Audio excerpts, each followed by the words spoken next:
Good evening all. Welcome to Ernest academy. Ernest അക്കാഡമിയുടെ ഒരു വെബിനാറിലേക്ക് എല്ലാവർക്കും സ്വാഗതം. നമുക്ക് സിലബസ് വന്നിരിക്കുന്ന ഇൻസ്ട്രക്ടർ ഗ്രേഡ് 1 ആ സിലബസ് ഒന്ന് ഡീറ്റെയിൽ ആയിട്ട് ഡിസ്കസ് ചെയ്യുക എന്നുള്ളതാണ് ഈ വെബിനാറിന്റെ ഉദ്ദേശം. നിങ്ങൾക്ക് ഓൾറെഡി എൻ്റെ അഡ്വർടൈസ്മെന്റ് ഒക്കെ കിട്ടിയിട്ടുണ്ടായിരിക്കും. ഇൻസ്ട്രക്ടർ ഗ്രേഡ് 1 മാത്രമല്ല, സെയിം സിലബസിൽ 1-2 എക്സാം കൂടി ഉണ്ട്. നമ്മൾ ഈ റീസെന്റ് ആയിട്ട് ഒരു വെബിനാർ നടത്തിയിരുന്നു ഇൻസ്ട്രക്ടർ ഗ്രേഡ് 1ന്റെ എൻ്റെ ഒരു ടെൻറ്റേറ്റീവ് സിലബസിനെ പറ്റിയിട്ട്. സോ ആ ടെൻറ്റേറ്റീവ് സിലബസ് നമ്മൾ പ്രീവിയസ് ഇയർ ക്വസ്റ്റ്യൻ പേപ്പർ ഒക്കെ വെച്ചിട്ട് അനലൈസ് ചെയ്തിട്ട് ചെയ്തിരുന്ന ഒരു സിലബസ് ആയിരുന്നു. അതിന്റെ ഓൾമോസ്റ്റ് 90% സെയിം ആയിട്ടുള്ള ഒരു സിലബസ് തന്നെയാണ് നമുക്കിപ്പം ആക്ച്വലി സിലബസ് വന്നിരിക്കുന്നത്. ചെറിയ ചെറിയ വേരിയേഷൻസ് മാത്രമേ നമ്മുടെ ടെൻറ്റേറ്റീവ് സിലബസിൽ നിന്ന് ഉണ്ടായിട്ടുള്ളൂ. സോ ടെൻറ്റേറ്റീവ് സിലബസ് വെച്ചിട്ട് അന്നത്തെ വെബിനാർ അനുസരിച്ചിട്ട് പ്രിപ്പറേഷൻ സ്റ്റാർട്ട് ചെയ്തവർക്ക് വളരെ കറക്റ്റായിട്ട് തന്നെയുള്ള ഒരു പാത്തിലാണ് അവർ പോയിരിക്കുന്നത്. അഡീഷണൽ ആയിട്ട് മെയിൻ ആയിട്ട് വന്നിരിക്കുന്നത് ഇൻഡസ്ട്രിയൽ എഞ്ചിനീയറിംഗ് എന്ന് പറഞ്ഞൊരു പോർഷനാണ് നമ്മൾ അന്ന് ഡിസ്കസ് ചെയ്യാത്ത ഒരു ഏരിയ ആയിട്ട് ഇപ്പോൾ സിലബസിൽ വന്നിരിക്കുന്നത്. ബാക്കി എല്ലാ കാര്യങ്ങളും മെജോറിറ്റി പോർഷൻസും നമ്മൾ അന്ന് സിലബസിൽ ഇൻക്ലൂഡ് ആകാൻ ചാൻസ് ഉണ്ട് എന്നുള്ള രീതിയിൽ പറഞ്ഞിട്ടുള്ളതായിരുന്നു. കുറച്ച് ക്വസ്റ്റ്യൻസ് ഒക്കെ ഡിസ്കസ് ചെയ്തിട്ടുണ്ടായിരുന്നു അന്നത്തെ വെബിനാറിൽ. ഇന്ന് നമ്മൾ ക്വസ്റ്റ്യൻ ഡിസ്കഷൻ ഒന്നുമില്ല. ഇന്ന് നമ്മൾ സിലബസ് ഇപ്പം കറക്റ്റായിട്ട് വന്നിരിക്കുന്ന ആക്ച്വൽ സിലബസിന്റെ ഒരു ഡിസ്കഷൻ, പിന്നെ എങ്ങനെയാണ് പഠിക്കേണ്ട കാര്യങ്ങൾ എന്നുള്ളതൊക്കെ. സോ ഇപ്പോൾ വന്നിരിക്കുന്ന സിലബസ് 3 എക്സാമിന് കോമൺ ആയിട്ടാണ് വന്നിരിക്കുന്നത്. ഒന്ന് instructor grade 1 in mechanical engineering, then inspector of factories and boilers grade 2 in factories and boilers, അത് റിസർവ്ഡ് കാറ്റഗറിയിലുള്ളതാണ് exam. Then assistant engineer mechanical in state farming corporation Kerala limited. So ഇങ്ങനെ 3 എക്സാമിലൂടെ ചേർത്തിട്ടുള്ള ഒരു കോമൺ സിലബസ് ആണ് വന്നിരിക്കുന്നത്. നോർമലി ഈ ഒരു 2023-24 ഈ കാലഘട്ടത്തിൽ ബിടെക് ഒരു സെക്കൻഡ്. സോ 2023-24 കാലഘട്ടത്തിൽ നമുക്ക് ബിടെക് ക്വാളിഫിക്കേഷൻ ആയിട്ടുള്ള എക്സാമുകൾക്ക് മെജോറിറ്റിയും വന്നിട്ടുള്ള ഒരു സിലബസിന്റെ ആ പാറ്റേൺ തന്നെയാണ് ഇപ്പോഴും ഫോളോ ചെയ്തിരിക്കുന്നത്. കംപ്ലീറ്റ്ലി ടെക്നിക്കല് നമ്മൾ ബിടെക് മെക്കാനിക്കലിൽ എഞ്ചിനീയറിംഗിന് പഠിക്കുന്ന കോർ സബ്ജക്റ്റുകളുടെ എല്ലാ ബേസിക് ആയിട്ടുള്ള കാര്യങ്ങൾ, കുറച്ച് ഡെപ്തിലേക്കുള്ള കാര്യങ്ങൾ, ഇതെല്ലാം കൂടി ഇൻക്ലൂഡ് ചെയ്തിട്ടുള്ള ഒരു സിലബസ്. സോ സിലബസിലേക്ക് നമുക്ക് പോകാം. എന്തൊക്കെയാണ് ഇന്നത്തെ ഒരു വെബിനാറിന്റെ ഓവർവ്യൂ എന്നുള്ള കാര്യം, exam details, then syllabus discussion, എങ്ങനെയാണ് സ്റ്റാർട്ട് ചെയ്യേണ്ടത്, ദെൻ ഒരു സ്റ്റഡി പ്ലാൻ, ഇത്രയും കാര്യങ്ങളാണ് നമുക്ക് നോക്കുന്നത്. ഞാനിവിടെ എക്സാം ഡീറ്റെയിൽസിൽ നമ്മുടെ ഇൻസ്ട്രക്ടർ ഗ്രേഡ് 1ന്റെ മാത്രമേ ഡീറ്റെയിൽസ് കൊടുത്തിട്ടുള്ളൂ. 632/2023 എന്ന് പറയുന്ന ആ കാറ്റഗറി നമ്പറിലായിരുന്നു. Degree, bachelor degree in appropriate branch അതായിരുന്നു, വിത്ത് 60% മാർക്ക്, അതായിരുന്നു qualification. And very good scale of pay 55,200 to 1,15,300 വരെയുള്ള സ്കെയിൽ ഓഫ് പേ ആണ് വന്നിരിക്കുന്നത്. വേക്കൻസീസ് റിപ്പോർട്ട് ചെയ്തിരിക്കുന്നത് 1 ആണെങ്കിലും നമുക്ക് കുറെ അധികം അഡ്വൈസുകളൊക്കെ വരാനുള്ള ചാൻസസ് ഉള്ള ഒരു പോസ്റ്റ് തന്നെയാണ് ഇൻസ്ട്രക്ടർ ഗ്രേഡ് 1 എന്ന് പറയുന്നത്. ദെൻ ഏജ് ലിമിറ്റ് നോർമലി വരുന്ന 20 to 44 ലിമിറ്റിലാണ് വരുന്നത്. ബിടെക് മെക്കാനിക്കൽ എഞ്ചിനീയറിംഗ് അല്ലാതെ ഈക്വലന്റ് ക്വാളിഫിക്കേഷൻസ് വരുന്നത് BTech production engineering, then mechanical and production engineering, BTech mechanical stream production engineering, BTech mechanical stream automobile engineering, ഇതെല്ലാം equivalent ക്വാളിഫിക്കേഷനിൽ വരുന്നതാണ്. ആ ക്വാളിഫിക്കേഷൻ ഉള്ളവർക്കും ഈക്വലന്റ് വെച്ചിട്ട് അപ്ലൈ ആവുന്നതാണ്. സോ സിലബസ് നമുക്ക് ഒരു 8 മോഡ്യൂളായിട്ട് തിരിക്കുകയാണെന്നുണ്ടെങ്കിൽ നമുക്ക് വരുന്നത് mechanics of solids, thermodynamics, fluid mechanics and machines, metallurgy and material science, thermal engineering, theory of machines and design machine elements, production technology, industrial engineering and management, ഇത്രയും കാര്യങ്ങളാണ് നമുക്ക് വരുന്നത്. സോ ഈ മെജോറിറ്റി പോർഷൻസും നമ്മൾ ടെൻറ്റേറ്റീവ് സിലബസിൽ ഡിസ്കസ് ചെയ്തിട്ടുള്ള കാര്യങ്ങൾ തന്നെയാണ്. പക്ഷേ അതിന്റെ ഹെഡിങ് ഒക്കെ അങ്ങോട്ടും ഇങ്ങോട്ടും വ്യത്യാസം ഉണ്ടായിരുന്നേ ഉള്ളൂ. നമ്മൾ തെർമൽ എഞ്ചിനീയറിംഗിനകത്ത് തന്നെ ഉള്ളത് തന്നെ സ്പ്ലിറ്റ് ചെയ്ത് IC എഞ്ചിനും തെർമൽ എഞ്ചിനീയറിംഗ് സെപ്പറേറ്റ് ആയിട്ടായിരുന്നു കൊടുത്തിരുന്നത്. ഇവിടെ തെർമൽ എഞ്ചിനീയറിംഗ് അണ്ടറിൽ തന്നെയാണ് IC എഞ്ചിൻ വരുന്നത്. അങ്ങനെ ചെറിയ ചെറിയ വ്യത്യാസമേ ഉള്ളൂ. മെഷീൻ ടൂൾസ് ഒക്കെ പ്രൊഡക്ഷൻ ടെക്നോളജിയിൽ തന്നെ ഇൻക്ലൂഡ് ആയിട്ടുണ്ട്. നമുക്ക് ഓരോന്നൊന്ന് ഡീറ്റെയിൽ ആയിട്ട് നോക്കാം. മെക്കാനിക്സ് ഓഫ് സോളിഡ്സ് 12 മാർക്കിന് ആണ് ചോദിക്കുക. 12 മാർക്കിന് ചോദിച്ചിട്ടുള്ള വെയിറ്റേജ് ആണ് കൊടുത്തിരിക്കുന്നത്. ഇപ്പൊ നമുക്കൊരു ഗുണം എന്ന് പറയുന്നത് ഈ വെയിറ്റേജ് കൂടെ സിലബസിനകത്ത് വരുന്ന സമയത്ത് കറക്റ്റ് വെയിറ്റേജ് എത്ര ആണെന്നുള്ളത് കൂടെ തരും. സോ ഇമ്പോർട്ടന്റ് ഏതിനാണ് കൂടുതൽ ഇമ്പോർട്ടൻസ് കൊടുക്കേണ്ടത് എന്നുള്ളത് കൃത്യമായിട്ട് നമുക്ക് ആ വെയിറ്റേജിൽ നിന്ന് മനസ്സിലാവും. ഇവിടെ കുറച്ച് സബ്ജക്റ്റിന് 12 മാർക്ക് വെയിറ്റേജും കുറച്ച് സബ്ജക്റ്റിന് 14 മാർക്ക് വെയിറ്റേജും ആണ് കൊടുത്തിരിക്കുന്നത്. ഓക്കെ, സോ 14 മാർക്ക് വെയിറ്റേജ് വരുന്നത് കുറച്ചുകൂടെ കാര്യമായിട്ട് തന്നെ പഠിക്കണം. അതുപോലെ തന്നെ 14 മാർക്ക് വെയിറ്റേജ് വരുന്നതിന് കുറച്ച് വാസ്റ്റ് ആയിട്ടുള്ള സിലബസും ഉണ്ട്. Okay, so mechanics of solid അല്ലെങ്കിൽ സ്ട്രെങ്ത് ഓഫ് മെറ്റീരിയൽ എന്നൊക്കെ നമ്മൾ ബിടെക്കിന് പറയുന്ന സാധനം, സ്ട്രെങ്ത് ഓഫ് മെറ്റീരിയലിന്റെ ബേസിക് ആയിട്ട് നമ്മൾ അതിനകത്ത് പഠിക്കുന്ന ഒട്ടുമിക്ക കാര്യങ്ങൾ ഇതിനകത്ത് ഇൻക്ലൂഡഡ് ആയിട്ടുണ്ട്. എക്സെപ്റ്റ് നമുക്ക് അതിനകത്ത് സ്ട്രെങ്ത് ഓഫ് മെറ്റീരിയൽ കുറെ ഡെറിവേഷനും കാര്യങ്ങളും ഒക്കെ, അതുപോലെ തന്നെ കുറച്ച് ഡ്രോയിങ് ഒക്കെ വരുന്നുണ്ട്. അതൊക്കെ ഒഴിവാക്കിയിട്ട് നമുക്ക് അതിന്റെ ബേസിക് കൺസെപ്റ്റ്, തിയറി എല്ലാം ഒരുവിധപ്പെട്ട എല്ലാം നമുക്ക് ഇതിനകത്ത് ഈ ചെറിയൊരു പാരഗ്രാഫിനകത്ത് അവർ ഇൻക്ലൂഡ് ചെയ്തിട്ടുണ്ട്. ഒന്നും സ്കിപ്പ് ചെയ്യാനായിട്ടൊന്നും ഇല്ല. Stress strain, starting from stress strain, എപ്പോഴും സ്ട്രെങ്ത് ഓഫ് മെറ്റീരിയൽ അവിടെ നിന്നാണ് സ്റ്റാർട്ട് ചെയ്യുന്നത്. സ്ട്രെസ് സ്ട്രെയിൻ എന്താണെന്നുള്ളത്, അതുപോലെ സ്ട്രെസ് സ്ട്രെയിൻ ഡയഗ്രാം, ആ ഒരു ഏരിയയിൽ നിന്ന് തന്നെ മിക്കവാറും ക്വസ്റ്റ്യൻസ് വരാറുണ്ട്. സ്ട്രെസ് സ്ട്രെയിൻ ഡയഗ്രാം, സ്ട്രെസ് സ്ട്രെയിനിന്റെ കൺസെപ്റ്റ് ഈ ഒരു ഏരിയയിൽ നിന്ന്. അതുപോലെ elastic concept, Young's modulus, bulk modulus, അതുപോലുള്ള സാധനങ്ങൾ, അത് തമ്മിലുള്ള റിലേഷൻസ്. ഈ ഒരു ഏരിയയിൽ തന്നെ പലപ്പോഴും റിപ്പീറ്റഡ് ആയിട്ട് ക്വസ്റ്റ്യൻസ് ചോദിച്ച് കാണാറുണ്ട്. ഈ എക്സാമിന് നമുക്കത് പ്രതീക്ഷിക്കാവുന്നതാണ്. ഏറ്റവും ബേസിക് ആയിട്ടുള്ള സാധനം. സോ പറഞ്ഞത് എൻ്റെ ബേസിക് ആയിട്ടുള്ളതിൽ നിന്ന് പലപ്പോഴും നമുക്ക് ക്വസ്റ്റ്യൻസ് ചോദിക്കാറുണ്ട്. അത് പോളിടെക്നിക്ക് ബേസിക് ആയിട്ടുള്ള ക്വാളിഫിക്കേഷനുള്ള എക്സാമിനും ബിടെക് ക്വാളിഫിക്കേഷനുള്ള എക്സാമിനും എംടെക് ക്വാളിഫിക്കേഷനായിട്ടുള്ള അസിസ്റ്റന്റ് പ്രൊഫസർ എക്സാമിനും ഒക്കെ ആണെങ്കിലും ഈ സ്ട്രെസ് സ്ട്രെയിൻ ഏരിയയിൽ നിന്ന് ക്വസ്റ്റ്യൻസ് ചോദിക്കാറുണ്ട്. സോ അത് കൃത്യമായിട്ട് അതിൻ്റെ ഒരു കൺസെപ്റ്റ് മനസ്സിലാക്കിയിട്ട് പഠിക്കുക. മാക്സിമം ക്വസ്റ്റ്യൻസ് ആ ഏരിയയിൽ നിന്ന് സോൾവ് ചെയ്ത് പഠിക്കുക. Poisson's ratio, then Hooke's law, principal planes and principal stress, എന്താണ് പ്രിൻസിപ്പൽ പ്ലെയിൻ, എന്താണ് പ്രിൻസിപ്പൽ സ്ട്രെസ് എന്നുള്ള കാര്യം. സോ ഇതുമായിട്ട് റിലേറ്റ് ചെയ്തിട്ട് വരുന്ന ഒരു മോർ സർക്കിൾ ഓരോന്നിനുള്ളത് വരച്ചൊന്നും പഠിക്കേണ്ട കാര്യമൊന്നുമില്ല. മോർ സർക്കിൾ ഓരോ കേസിലും എവിടെയാണ് മോർ സർക്കിൾ, അല്ലെങ്കിൽ മോർ സർക്കിളിന്റെ റേഡിയസ് എന്താണ്, അങ്ങനെയുള്ള കേസുകളാണ് പഠിക്കേണ്ടത്. മോർ സർക്കിളിന്റെ തിയറി മാത്രം പഠിക്കുക. മോർ സർക്കിൾ വരയ്ക്കാനും ഒന്നും നമുക്ക് വേണ്ട. Then calculation of stress, strain and change in length in axially loaded members and thermal stress and thermal strain. അതും വളരെ ഇമ്പോർട്ടൻ്റ് ആയിട്ടുള്ള ഒരു ഏരിയയാണ് ഈ thermal stress and thermal strain. പലപ്പോഴും ക്വസ്റ്റ്യൻസ് ചോദിക്കാറുള്ള ഏരിയയാണ് ഈ തെർമൽ സ്ട്രെസ്, തെർമൽ സ്ട്രെയിൻ എന്ന് പറയുന്നത്. Then torsional deformation of a circular ഷാഫ്റ്റിന്റെ torsional deformation, power transmitted by shaft hollow ഷാഫ്റ്റും അത് ഡിസൈനകത്ത് നമുക്ക് വരുന്നുണ്ട്. ഈ പവർ ട്രാൻസ്മിറ്റഡ് ബൈ ഷാഫ്റ്റ് എന്ന് പറയുന്നത് ഹോളോ ഷാഫ്റ്റും സോളിഡ് ഷാഫ്റ്റിലും ഒക്കെ എത്രത്തോളം പവർ ട്രാൻസ്മിറ്റ് ചെയ്യുന്നു എന്നുള്ള ഒരു ഇക്വേഷൻ ഒക്കെ വെച്ചിട്ടുള്ള സംഭവം. അത് ബേസിക് ഇക്വേഷൻ ആണ്. ഇക്വേഷനകത്ത് നിന്ന് പലപ്പോഴും ഇക്വേഷൻ വെച്ച് സോൾവ് ചെയ്യാനുള്ള പ്രോബ്ലം ആയിരിക്കത്തില്ല ചോദിക്കുന്നത് ഡയമീറ്റർ ഇരട്ടിയാകുമ്പോൾ പവർ ട്രാൻസ്മിറ്റിംഗ് കപ്പാസിറ്റി എത്ര കൂടും, അല്ലെങ്കിൽ ലെങ്ത് ചേഞ്ച് ചെയ്യുമ്പോൾ, അല്ലെങ്കിൽ അതിന്റെ യങ്സ് മോഡുലസ് ചേഞ്ച് ചെയ്യുമ്പോൾ, ആ രീതിയിലുള്ള ക്വസ്റ്റ്യൻസ് ഒക്കെയാണ് ഈ പവർ ട്രാൻസ്മിറ്റഡ് ബൈ ഷാഫ്റ്റിൽ ചോദിക്കുന്നത്. ഒരു കമ്പാരിസൺ ആയിരിക്കും, രണ്ട് ഷാഫ്റ്റുകൾ തമ്മിൽ അതുള്ള കമ്പാരിസൺ, ആ രീതിയിലുള്ള ക്വസ്റ്റ്യൻസ് ആണ് കൂടുതൽ വരാറുള്ളത്. Then shear force and bending moment diagram, അത് ഇമ്പോർട്ടൻ്റ് ആയിട്ടുള്ള ഒരു ഏരിയയാണ് ഈ shear force and bending moment diagram. So ഓരോ സ്പെഷ്യൽ കേസിലും bending moment diagram, shear force എവിടെ വെച്ചിട്ടാണ് അത് ചേഞ്ച് ചെയ്യുന്നത്, സൈൻ ചേഞ്ച് ചെയ്യുന്നത് എന്നുള്ള രീതിയിലൊക്കെയുള്ള കുറേ ക്വസ്റ്റ്യൻസ് ഉണ്ട്. അതെല്ലാം കൃത്യമായിട്ട് നമുക്ക് നോക്കേണ്ടി വരും. Then bending and shear stresses, normal shear stresses in beam, shear stress formula for ബീമുമായിട്ട് റിലേറ്റ് ചെയ്തിട്ടുള്ള എല്ലാ കാര്യങ്ങളും shear stress, and deflection of beam. Okay, so beam മാത്രം തന്നെ കുറേ കാര്യങ്ങൾ നമുക്ക് ഡിസ്കസ് ചെയ്യാനുണ്ട്. Then strain energy method, buckling and stability, Euler's theory and critical load, equivalent length, ഇങ്ങനെ പറയുന്ന കുറേ സാധനങ്ങളുണ്ട്. ഓരോന്നും ചെറിയ ചെറിയ പോർഷൻസ് ആണ്. ഈക്വലൻ ലെങ്ത് എന്താണെന്നുള്ളത്, ഈ സ്ലെൻഡർനെസ് റേഷ്യോ എന്താണ്, അതിനകത്തൊന്നും ഒരു കുറച്ച് പോർഷൻസ് ആണ് നമുക്ക് പഠിക്കാനുള്ളത്. അതുമായിട്ട് റിലേറ്റ് ചെയ്തിട്ട് വരുന്ന സ്ഥിരമായിട്ട് ചോദിക്കാറുള്ള ആ ഏരിയ എന്ന് ചോദിക്കാറുള്ള കുറേ റിപ്പീറ്റഡ് ക്വസ്റ്റ്യൻസ് ഉണ്ട്. ആ ക്വസ്റ്റ്യൻസ് ഒക്കെ നോക്കണം. Then rank and formula for short columns, so അത് അധികം അങ്ങനെ ചോദിച്ചു കണ്ടുള്ള ഏരിയ ഒന്നല്ല ഈ ഷോർട്ട് കോളംസ്, എന്നാലും സിലബസിൽ ഇൻക്ലൂഡ് ചെയ്തിട്ടുണ്ട് rank and formula for short columns. So 12 മാർക്കിന്റെ സിലബസിലാണ് ഇൻക്ലൂഡ് ചെയ്തിരിക്കുന്നത്. നിങ്ങൾ പഠിക്കുകയാണെന്നുണ്ടെങ്കിൽ ചില പൊസിഷൻസ് ഇതിനകത്ത് നമുക്ക് ഡെപ്തിൽ പഠിക്കേണ്ടതുണ്ട്, ചിലതൊക്കെ നമുക്ക് സർഫസ് ലെവലിൽ പഠിച്ചു പോയാലും മതി. എങ്കിലും 12 മാർക്ക് വെയിറ്റേജ് ഉള്ളത് കൊണ്ട് തന്നെ കാര്യമായിട്ട് തന്നെ നോക്കുക. ദെൻ തെർമോഡൈനാമിക്സ് ആണ് അടുത്ത മൊഡ്യൂൾ എന്ന് പറയുന്നത്, അതും 12 മാർക്ക് വെയിറ്റേജ് ആണ്. തെർമൽ എഞ്ചിനീയറിംഗ് ഇതിൽ ഇൻക്ലൂഡഡ് അല്ല. തെർമോഡൈനാമിക്സ് എന്ന് പറഞ്ഞിട്ട് നമ്മൾ തേർഡ് സെമിസ്റ്ററിലൊക്കെ ബിടെക്കിനും പഠിച്ചിട്ടുള്ള ആ സംഭവം, അത് മാത്രമേ ഇൻക്ലൂഡ് ആയിട്ടുള്ളൂ. തെർമൽ എഞ്ചിനീയറിംഗ് വേറെ സെപ്പറേറ്റ് ആയിട്ട് തന്നെ വരുന്നുണ്ട്. തെർമോഡൈനാമിക്സിൽ ആദ്യമേ ബേസിക് തെർമോഡൈനാമിക്സ്, നമ്മൾ ബേസിക് മെക്കാനിക്കൽ എഞ്ചിനീയറിംഗിൽ തന്നെ പഠിക്കുന്ന ബേസിക് തെർമോഡൈനാമിക്സ്, അത് കുറച്ച് പോർഷൻസ് ഉണ്ട്. അതായത് സിസ്റ്റം എന്താണ്, പ്രോസസ് എന്താണ്, പാത്ത് എന്താണ്, properties, intensive property, extensive property എന്നൊക്കെ പറഞ്ഞിട്ട് പറയുന്ന സാധനങ്ങൾ. Then behaviour of ideal gas and real gas, എന്താണ് ഐഡിയൽ ഗ്യാസ്, റിയൽ ഗ്യാസ് എങ്ങനെയാണ് അതിൽ നിന്ന് വേരി ചെയ്തിരിക്കുന്നത്. ദെൻ തെർമോഡൈനാമിക്സിന്റെ ബേസിക് കാര്യങ്ങളായിട്ടുള്ള ഹീറ്റും വർക്കും. സോ ഈ ഹീറ്റിന് വർക്കിന്റെ അങ്ങോട്ടും ഇങ്ങോട്ടുമുള്ള ട്രാൻസ്ഫർമേഷൻ ആണ് മൊത്തം നമ്മൾ തെർമോഡൈനാമിക്സിനകത്ത് പഠിക്കുന്നത്. സോ ബേസിക്കലി എന്താണ് ഹീറ്റ്, ബേസിക്കലി എന്താണ് വർക്ക്, ഓരോ ടൈപ്പ് ഓഫ് പ്രോസസ്സിൽ isentropic process, isobaric process, isothermal process, അങ്ങനെ അഡയബാറ്റിക് പ്രോസസ് എന്നൊക്കെ പറഞ്ഞിട്ട് കുറേ പ്രോസസ്സുകളുണ്ട്.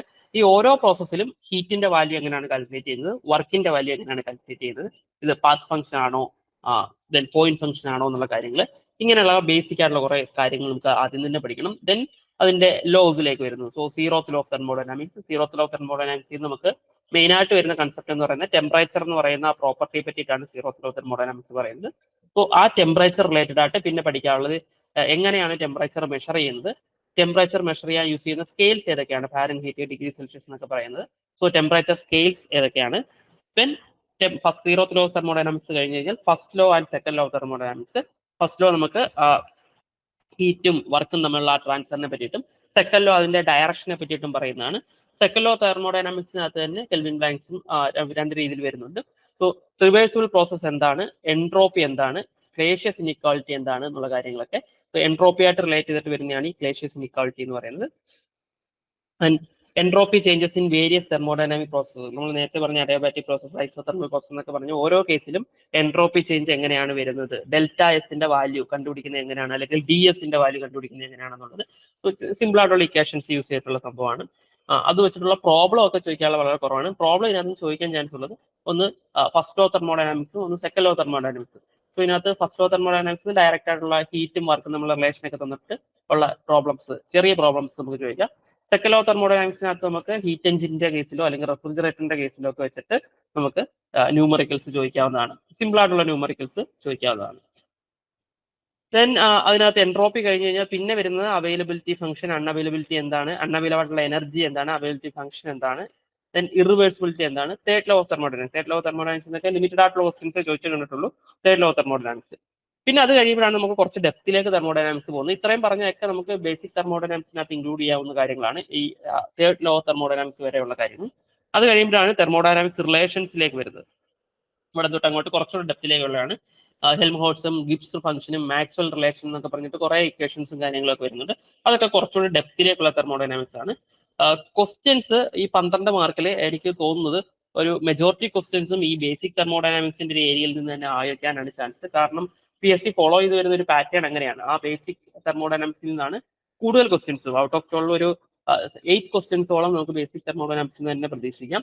ദെൻ ബാക്കിയുള്ള ക്വസ്റ്റ്യൻസ് നമുക്ക് ഇൻ ഡെപ്തിലുള്ളത്. പക്ഷെ ഇവിടെ ശ്രദ്ധിക്കേണ്ട കാര്യം, ഈ ബേസിക് തെർമോഡൈനാമിക്സ് എന്ന് പറയുന്ന പോർഷൻസ് മെജോറിറ്റി സ്റ്റുഡൻസ് പഠിക്കും. അവർ ഓൾറെഡി ബേസിക് മെക്കാനിക്കൽ എഞ്ചിനീയറിംഗിൽ പഠിച്ചിട്ടുണ്ടാവും നേരത്തെ എക്സാമിന് പ്രിപ്പയർ ചെയ്യുന്ന സമയത്ത്, അല്ലെങ്കിൽ വളരെ ഈസി ആയിട്ട് പഠിച്ചെടുക്കാൻ പറ്റുന്ന ഒരു ഏരിയയും കൂടാണ് ഈ ബേസിക് തെർമോഡൈനാമിക്സ് എന്ന് പറയുന്നത്. അപ്പൊ അതുകൊണ്ട് തന്നെ അവിടെ സ്കോർ ചെയ്ത് ചിലപ്പോൾ നിങ്ങൾ എല്ലാവരും ഒരുപോലെ ആയിരിക്കാം. ഇവിടെ എക്സ്ട്രാ സ്കോർ, നിങ്ങളുടെ റാങ്ക് ഡിസൈഡ് ചെയ്യുന്ന സ്കോർ മിക്കവാറും വരാൻ പോകുന്നത് ആ രണ്ടാമത്തെ പോർഷനിലാണ്, കുറച്ചുകൂടെ ഡെപ്തിലുള്ള. സോ അതുകൊണ്ട് അത് നന്നായിട്ട് തന്നെ പഠിക്കുക. ആ പോർഷനിൽ നിന്ന് വരുന്ന ക്വസ്റ്റ്യൻ എല്ലാവരും അറ്റൻഡ് ചെയ്യണമെന്നില്ല, പലർക്കും അത് അറിയണമെന്നില്ല. സോ നിങ്ങൾ നന്നായിട്ട് പഠിക്കുകയാണെങ്കിൽ ആ റാങ്ക് ഡിസൈൻ ക്വസ്റ്റ്യൻസ് നിങ്ങൾക്ക് ആൻസർ ചെയ്യാൻ പറ്റും. So thermodynamic relations, Gibbs function, Maxwell relations, equation for internal energy, enthalpy and entropy. So അങ്ങനെ തുടങ്ങി ഡാൾട്ടൺസ് ലോയും ഗിബ്സ് ഡാൾട്ടൺസ് ലോയും and equivalent molecular weight and gas constant, properties of pure substance and properties of gas mixtures, specific heat എന്താണ്, internal energy and enthalpy, entropy, including air standard cycle. Air standard cycles എന്ന് പറയുന്നത് separate ആയിട്ട് തന്നെ വരുന്ന ഒരു പോർഷനാണ് air standard cycles. അതിനകത്ത് നമുക്ക് Carnot cycle, auto cycle, diesel cycle, dual cycle, ഇങ്ങനെ 4 സൈക്കിൾസ് ആണ് വരുന്നത്. കാർനോട്ട് സൈക്കിളിൽ സ്റ്റാർട്ട് ചെയ്യും. Carnot cycle Carnot principle base ചെയ്തിട്ടുള്ളതാണ്. ദെൻ പെട്രോൾ എഞ്ചിൻസ് വർക്ക് ചെയ്യുന്ന ഐഡിയൽ സൈക്കിൾ ആയിട്ടുള്ള auto cycle, diesel engines work ചെയ്യുന്ന ഐഡിയൽ സൈക്കിൾ ആയിട്ടുള്ള ഡീസൽ സൈക്കിൾ, ആൻഡ് ഇതിന്റെ രണ്ടിന്റെയും കോമ്പിനേഷൻ ആയിട്ടുള്ള ഡ്യുവൽ സൈക്കിൾ. ഇത് ഓരോന്നും പഠിക്കണം. അതിൽ തന്നെ പല കണ്ടീഷൻസ് ഉണ്ട്. നമുക്കിങ്ങനെ കമ്പാരിസൺ ക്വസ്റ്റ്യൻസ് പലപ്പോഴും ചോദിച്ചു കാണാറുണ്ട്. മാക്സിമം പ്രഷറിൽ ഏതിനാണ് എഫിഷ്യൻസി കൂടുതൽ, ഓട്ടോ സൈക്കിളിനാണോ ഡീസൽ സൈക്കിളിനാണോ, അങ്ങനെ പല കണ്ടീഷൻസ് തന്നിട്ട് നമ്മളൊരു കമ്പാരിസൺ ചോദിക്കാറുണ്ട്. ആ കമ്പാരിസൺ ഒക്കെ കൃത്യമായിട്ട് പഠിക്കണം. അത് ഇതിന്റെ തിയറി ഒക്കെ കൃത്യമായിട്ട് പഠിച്ചാൽ മാത്രമേ ആ കമ്പാരിസൺ നിങ്ങൾക്ക് മനസ്സിലാവത്തുള്ളൂ. സോ അതെല്ലാം കൃത്യമായിട്ട് പഠിക്കണം. ഇത്രയാണ് നമുക്ക് തെർമോഡൈനാമിക്സിനകത്ത് വരുന്നത്. 12 മാർക്കിന്റെ ക്വസ്റ്റ്യൻ ഞാൻ പറഞ്ഞതുപോലെ നിങ്ങൾക്ക് മെജോറിറ്റി ക്വസ്റ്റ്യൻസും ബേസിക്കിൽ നിന്നും പ്രതീക്ഷിക്കാമെങ്കിലും റാങ്ക് ഡിസൈഡിങ് ക്വസ്റ്റ്യൻസ് മിക്കവാറും ആ 4 ക്വസ്റ്റ്യൻസ് എന്ന് പറയുന്നത് ഇൻ ഡെപ്തിലുള്ള ക്വസ്റ്റ്യൻസ് അത് ആൻസർ ചെയ്യുന്നതായിരിക്കും ഒരു മുൻകൈ വരിക. അടുത്തത് വരുന്നത് ഫ്ലൂയിഡ് മെക്കാനിക്സ് ആൻഡ് മെഷീൻസ് എന്ന് പറഞ്ഞിട്ടാണ്. നമ്മൾ ഫ്ലൂയിഡ് മെക്കാനിക്സ് ആൻഡ് മെഷീനറി എന്ന് പറഞ്ഞിട്ട് ടെൻറ്റേറ്റീവ് സിലബസിൽ പറഞ്ഞിരിക്കുന്ന ഓൾമോസ്റ്റ് സെയിം സാധനങ്ങൾ തന്നെയാണ് ഇതിനകത്തും കൊടുത്തിരിക്കുന്നത്. Fluid mechanics and machines, it starting from fluid mechanics. നമ്മൾ ബിടെക്കിനൊക്കെ ഇത് രണ്ടായിട്ടായിരുന്നു പഠിക്കുന്നത്. ഫ്ലൂയിഡ് മെക്കാനിക്സ് ഒരു സബ്ജക്റ്റ് ആയിട്ടും ദെൻ ഫ്ലൂയിഡ് മെഷീനറി വേറെ സബ്ജക്റ്റ് ആയിട്ടാണ് പലപ്പോഴും പഠിക്കുക. ഇത് നമുക്ക് ക്ലബ് ചെയ്തിട്ടാണ്. പക്ഷേ കുറേ കാര്യങ്ങൾ നമുക്ക് ഒഴിവാക്കിയിട്ടുണ്ട് ഫ്ലൂയിഡ് മെക്കാനിക്സിൽ നിന്നും ഫ്ലൂയിഡ് മെഷീനറിയിൽ നിന്നും കുറേ കാര്യങ്ങൾ ഒഴിവാക്കിയിട്ടുള്ള ക്ലബ് ആയിട്ടുള്ള സാധനമാണ്. പക്ഷേ കുറച്ച് ഡെപ്തിൽ കമ്പയർ ടു തെർമോഡൈനാമിക്സ് ഒക്കെ നോക്കുവാണെങ്കിൽ കുറച്ചുകൂടെ പഠിക്കാനുള്ള ഒരു ഏരിയ ആണ് ഈ ഫ്ലൂയിഡ് മെക്കാനിക്സ്. അതുപോലെ നിങ്ങൾ പഠിച്ചു തുടങ്ങുന്ന സമയത്തും നിങ്ങൾ ഇൻവെസ്റ്റ് ചെയ്യുന്ന ടൈം അതിനനുസരിച്ചിട്ട് വേണം. ചില സബ്ജക്റ്റ് നമുക്ക് ഒരു 10-15 അവറിനുള്ളിലൊക്കെ നമുക്ക് കവർ ചെയ്ത് തീർക്കാൻ പറ്റുമായിരിക്കും. പഠിക്കുന്ന കാര്യമാണ് ഞാൻ പറഞ്ഞത്. പഠിച്ച് നമുക്ക് അതിന്റെ ക്വസ്റ്റ്യൻസ് ഒക്കെ സോൾവ് ചെയ്യാനൊക്കെ പറ്റുമായിരിക്കും. പക്ഷെ ചില സബ്ജക്റ്റ് കുറച്ചുകൂടെ വെയിറ്റേജ് കൊടുക്കേണ്ടി വരും. അത് നിങ്ങൾ പഠിച്ച് സ്റ്റാർട്ട് ചെയ്യുന്ന സമയത്ത് ചിലപ്പോൾ അത് കറക്റ്റായിട്ട് ഐഡന്റിഫൈ ചെയ്യാൻ പറ്റത്തുള്ളൂ. നമ്മളിങ്ങനെ ജസ്റ്റ് ഇവിടെ ഒരു വാക്കായിരിക്കും സിലബസിൽ കൊടുത്തേക്കുന്നത്. പഠിക്കുമ്പോഴായിരിക്കും നമുക്കത് മനസ്സിലാകുന്നത് ഈ ഒരു വാക്ക് എന്ന് പറയുന്നത് ഈസി ആയിട്ട് അങ്ങനെ കഴിയുന്ന കാര്യമല്ല. ഒരു മണിക്കൂർ ചിലപ്പോൾ സ്പെൻഡ് ചെയ്താലേ അത് കഴിയുള്ളൂ എന്നുള്ള കാര്യമൊക്കെ. അപ്പൊ അതുകൊണ്ട് തന്നെ അങ്ങനെ വരുന്ന ഒരു സബ്ജക്റ്റ് ആയിട്ടാണ് fluid mechanics and fluid machinery പലപ്പോഴും ഫീൽ ചെയ്യാറുള്ളത്. കുറച്ച് നമുക്ക് ഇൻഡെപ്തിലൊക്കെ പഠിക്കാനുണ്ട്. ഓക്കെ, സോ ആദ്യമേ ഫ്ലൂയിഡ് മെക്കാനിക്സിന്റെ ബേസിക്സ് ആണ്. എന്താണ് fluid properties and type of fluid, fluid pressure and its measurement. Type of ഫ്ലൂയിഡിനകത്ത് തന്നെ പല ടൈപ്പ് ഓഫ് ഫ്ലൂയിഡ്, നമുക്ക് ന്യൂട്രോണിയൻ ഫ്ലൂയിഡ്, നോൺ ന്യൂട്രോണിയൻ എന്നൊക്കെ പറഞ്ഞിട്ട് കുറെ ഫ്ലൂയിഡ്സ് വരുന്നുണ്ട്. ആ ഫ്ലൂയിഡ്സ് ഇമ്പോർട്ടൻ്റ് ആണ്, ടൈപ്പ് ഓഫ് ഫ്ലൂയിഡ്സ് ഇമ്പോർട്ടൻ്റ് ആണ്. ദെൻ ഫ്ലൂയിഡ് പ്രഷർ, ഫ്ലൂയിഡിന്റെ പ്രഷർ മെഷർ ചെയ്യുന്ന രീതി. And forces on submerged bodies. So submerged ബോഡീസിൽ ഇൻക്ലൈൻഡ് ആയിട്ടുള്ളത്, ഫ്ലാറ്റ് ആയിട്ടുള്ള സർഫസ് എന്നൊക്കെ പറഞ്ഞിട്ട് കുറെ കേസസ് ഉണ്ട്. സോ ഓരോന്നിലെ ഫോഴ്സ് കണ്ടുപിടിക്കുന്നത് എങ്ങനെയാണ്. Then stability on floating bodies. So ഓരോ കേസസും പറയും, ഒരു 3 കേസ് പറഞ്ഞിട്ട് അതിന്റെ സ്റ്റെബിലിറ്റി എപ്പോഴാണ്, അത് മെറ്റാസെൻട്രമയിൽ വരുമ്പോഴാണോ എന്നുള്ള രീതിയിലൊക്കെ സ്റ്റെബിലിറ്റി കേസസ് വരുന്നുണ്ട്. Then energies in flowing fluid, dynamic, static and total head. So 3 ടൈപ്പിലുള്ള ഹെഡ് വരുന്നുണ്ട്. നമുക്ക് ബെർണോളിസ് ഇക്വേഷനിലേക്ക് എത്തുന്നതിന് വേണ്ടിയിട്ടാണത്. And dynamic head, static head, total head. Then continuity equation, Euler's equation, Bernoulli's equation. So ഇത് 3ഉം റിലേറ്റഡ് ആണ്. Continuity equation, Euler's equation, Bernoulli's equation. ഇതിൽ ഓരോന്നിന്റെ ആപ്ലിക്കേഷൻ, ബെർണോളിസ് ഇക്വേഷൻ വെച്ചിട്ടുള്ള flow rate measurement equipments, venturimeter, orifice meter, notches, weirs, pitot tube. ഇത് ഇത്രയും നമുക്ക് Bernoulli's ഇക്വേഷന്റെ ആപ്ലിക്കേഷൻ ആയിട്ട് വരുന്നതാണ്. Venturi, orifice, notches and weirs and pitot tube. ഇതിന്റെ എല്ലാത്തിന്റെയും വർക്കിംഗ് എങ്ങനെയാണെന്ന് അറിയണം. അതിന്റെ എല്ലാത്തിനും ഓരോ ഇക്വേഷൻസ് ഉണ്ട്. അത് എങ്ങനെയാണ് യൂസ് ചെയ്യുന്നത്, അതിന്റെ ബേസിക് ആയിട്ടുള്ള ഒരു ഐഡിയ ഉണ്ടാക്കിയിരിക്കണം. ദെൻ റെയ്നോൾഡ്സ് നമ്പർ, നമുക്ക് ഒരു ഫ്ലോ ലാമിനാർ ആണോ ടർബുലന്റ് ആണോ എന്ന് ഡിസൈഡ് ചെയ്യാൻ വേണ്ടി നമ്മൾ യൂസ് ചെയ്യുന്ന ഫ്ലൂയിഡ് മെക്കാനിക്സിലെ ഒരു നമ്പർ ആയിട്ടുള്ള റെയ്നോൾഡ്സ് നമ്പർ. ആ റെയ്നോൾഡ്സ് നമ്പർ എന്താണെന്നും അത് ലാമിനാറിലും ടർബുലന്റിലും അതിന്റെ വാല്യൂസ്, അത് ഫ്ലാറ്റ് സർഫസിലും സർക്കുലർ പൈപ്പിലും ഒക്കെ വ്യത്യാസം വരും. ആ വാല്യൂസ് എല്ലാം കൃത്യമായിട്ട് അറിഞ്ഞിരിക്കണം. ദെൻ ഹേഗൻ ബോയ്സിലെ equation, turbulent flow through pipe, head loss due to friction. അത് വളരെ ഇമ്പോർട്ടൻ്റ് ഉള്ള ഒരു പോർഷൻ ആണ് ഈ head loss due to friction എന്ന് പറയുന്നത്. അത് ഇക്വേഷൻ, ഡാർസി വെയ്സ്ബാച്ച് ഇക്വേഷനും ഉണ്ട്, ചെസിസ് ഫോർമുല ഉണ്ട്. 2 ഇക്വേഷൻ യൂസ് ചെയ്തിട്ട് നമ്മൾ head loss due to friction കാണാറുണ്ട്. ആൻഡ് ഈ ഫ്രിക്ഷൻ കൂടാതെ ഒരു പൈപ്പിൽ ഉണ്ടാകുന്ന ലോസസ് എന്തൊക്കെയാണെന്നുള്ളത്, അതായത് losses at entry and exit, losses at sudden expansion, loss at sudden contraction. ഇതൊക്കെ വളരെ ചെറുതാണ്. ആ പറഞ്ഞിരിക്കുന്നതൊക്കെ വളരെ ചെറിയ പോയിന്റ്സ് ആണ്. ഓരോ ഇക്വേഷനകത്ത് കാര്യം കഴിയും. അത് ഈ loss at entry, exit, sudden expansion, sudden contraction എന്ന് പറഞ്ഞാൽ സംഭവം എന്താണെന്ന് മനസ്സിലാക്കുക, അതിന്റെ ഇക്വേഷൻ പഠിക്കുക, അത്രേ ഉള്ളതൊക്കെ. ബൗണ്ടറി ലെയർ ഒക്കെ കുറച്ചുകൂടെ ഒക്കെ കാര്യമായിട്ട് പഠിക്കാനുള്ളതാണ്. Boundary layer, drag and lift and immersed bodies. Then ഇനി ഇവിടുന്ന് അങ്ങോട്ട് ഇത്രയാണ് നമുക്ക് ഫ്ലൂയിഡ് മെക്കാനിക്സ് എന്ന് പറയാനുള്ള സംഭവം. ദെൻ അത് കഴിഞ്ഞിട്ട് ഇമ്പാക്ട് ഓഫ് റീജെറ്റ്, ഇവിടുന്ന് അങ്ങോട്ട് ഫ്ലൂയിഡ് മെഷീനറിയാണ്. ഇവിടുന്ന് അങ്ങോട്ട് ഫ്ലൂയിഡ് മെഷീനറിയാണ് വരുന്നത്. ഇപ്പോൾ 12 മാർക്കിന് എനിക്ക് ഒരു 6 വെച്ചിട്ടൊക്കെ ആയിരിക്കാം വെയിറ്റേജ് സ്പ്ലിറ്റ് ആകുക മിക്കവാറും. ഫ്ലൂയിഡ് മെക്കാനിക്സിൽ നിന്ന് ഒരു 6 മാർക്ക്, ഫ്ലൂയിഡ് മെഷീനറിയിൽ നിന്ന് ഒരു 6 മാർക്ക്. ഫ്ലൂയിഡ് മെഷീനറി കുറച്ചുകൂടെ അങ്ങ് പഠിക്കാനുണ്ടത്. മെക്കാനിക്സിനേക്കാളും കുറച്ചുകൂടെ പഠിക്കാനുള്ളതാണ് ഫ്ലൂയിഡ് മെഷീനറി എന്ന് പറയുന്നത്. Starting from impact of jet, stationary ബ്ലേഡിൽ അല്ലെങ്കിൽ മൂവിംഗ് ബ്ലേഡ്സിൽ റീജെറ്റ് വന്ന് ഹിറ്റ് ചെയ്യുമ്പോൾ ഉള്ള എഫക്റ്റ് എന്താണെന്നുള്ളത്, അത് കുറെ തിയറി പഠിക്കാനുണ്ട്. അതിന്റെ ഇക്വേഷൻസ് ഓരോന്നിനും വ്യത്യാസമായിട്ട് വരുന്നുണ്ട്. കുറെ ഇക്വേഷൻസും തിയറിയും വരുന്ന ഒരു ഏരിയ ആണ് ഇമ്പാക്ട് ഓഫ് ജെറ്റ് എന്ന് പറയുന്നത്. ഫ്ലാറ്റ് സർഫസിൽ, കർവ്ഡ് സർഫസിൽ, സീരീസ് ഓഫ് കർവ്ഡ് സർഫസിൽ, അങ്ങനെ കുറെ കണ്ടീഷൻസ് വരുന്നുണ്ട്. ദെൻ അതിന്റെ തന്നെ വർക്ക് ഡണ്ണും എഫിഷ്യൻസിയും ഇതിൽ നിന്ന് ഡിറൈവ് ചെയ്ത് വരുന്നതാണ് ഈ ഇമ്പൾസ് ടർബൈനും റിയാക്ഷൻ ടർബൈനും. അതിന്റെ കമ്പാരിസൺ, ഇമ്പൾസ് ടർബൈനിന്റെ എക്സാമ്പിൾസ്, അത് ഓരോന്നും എന്തൊക്കെയാണെന്നുള്ളത്, റിയാക്ഷൻ ടർബൈനിന്റെ എക്സാമ്പിൾസ്, പെൽട്ടൺ വീല് ഇമ്പൾസ് ടർബൈനകത്ത് വരുന്നതാണ്. Then Francis turbine, Kaplan turbine ഒക്കെ റിയാക്ഷനകത്ത്. സോ അതിന്റെ എല്ലാം കമ്പാരിസൺ, ഓരോന്നിനും ഹെഡ് എത്രയാണ് ഓരോന്ന് യൂസ് ചെയ്യുന്നത്, എപ്പോഴാണ് അത് യൂസ് ചെയ്യുന്നത്, ഡിസ്ചാർജ് കൂടുതലുള്ളപ്പോൾ ഏത് ടർബൈൻ ആയിരിക്കും യൂസ് ചെയ്യേണ്ടത്, ഹെഡ് കൂടുതലുള്ളപ്പോൾ ഏത് ടർബൈൻ ആയിരിക്കണം യൂസ് ചെയ്യേണ്ടത്, അങ്ങനെയുള്ള കുറെ കണ്ടീഷൻസ് പഠിക്കണം. ദെൻ ഓരോന്നിനും വർക്ക് ഡൺ ആൻഡ് എഫിഷ്യൻസി, പിന്നെ ഡ്രാഫ്റ്റ് ട്യൂബിന്റെ ഫംഗ്ഷൻ എന്താണെന്നുള്ളത്, കാവിറ്റേഷൻ എന്ന് പറയുന്ന പ്രോസസ്സ് എന്താണെന്നുള്ളത്, ടർബൈൻസിന്റെ തന്നെ ഗവേണിംഗ് എങ്ങനെയാണ് നമ്മൾ ചെയ്യുന്നത്, സ്പീഡ് കൺട്രോളിംഗ് ആയിട്ടുള്ള ഗവേണിംഗ് എങ്ങനെയാണ് ചെയ്യുന്നത്, ഓരോ ടർബൈനും സ്പെസിഫിക് സ്പീഡ് എന്ന് പറയുന്ന ഒരു പാരാമീറ്റർ ഉണ്ട്, അതെങ്ങനെയാണ് കാൽക്കുലേറ്റ് ചെയ്യുന്നത്, സ്പെസിഫിക് സ്പീഡ് ഓഫ് ടർബൈൻ എന്ന് പറയുന്നത്. ഇത്രയാണ് ടർബൈൻസിനകത്ത് വരുന്നതെങ്കിൽ ഇനി ഇതേപോലെ തന്നെ നമുക്ക് പമ്പും വരുന്നുണ്ട്.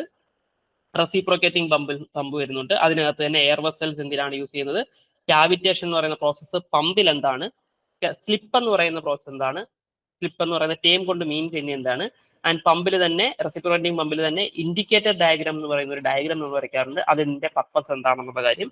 ദെൻ വർക്ക് റിക്വേർഡ്, പമ്പിന്റെ വേണ്ട വർക്ക് റിക്വേർഡും ആൻഡ് അതിന്റെ എഫിഷ്യൻസിയും കണ്ടുപിടിക്കുന്നത് എങ്ങനെയാണ്. ഇത്രയാണ് റെസിപ്രോക്കേറ്റിംഗ് പമ്പിൽ വരുന്നതെങ്കിൽ. സെൻട്രിഫ്യൂഗൽ പമ്പും വരുന്നുണ്ട്. സെൻട്രിഫ്യൂഗൽ പമ്പിൽ മാനോമെട്രിക് ഹെഡ് എന്താണെന്നുള്ള കാര്യം അറിയണം, അതിന്റെ എഫിഷ്യൻസിയും ലോസസും എവിടെയൊക്കെയാണെന്ന് അറിയണം.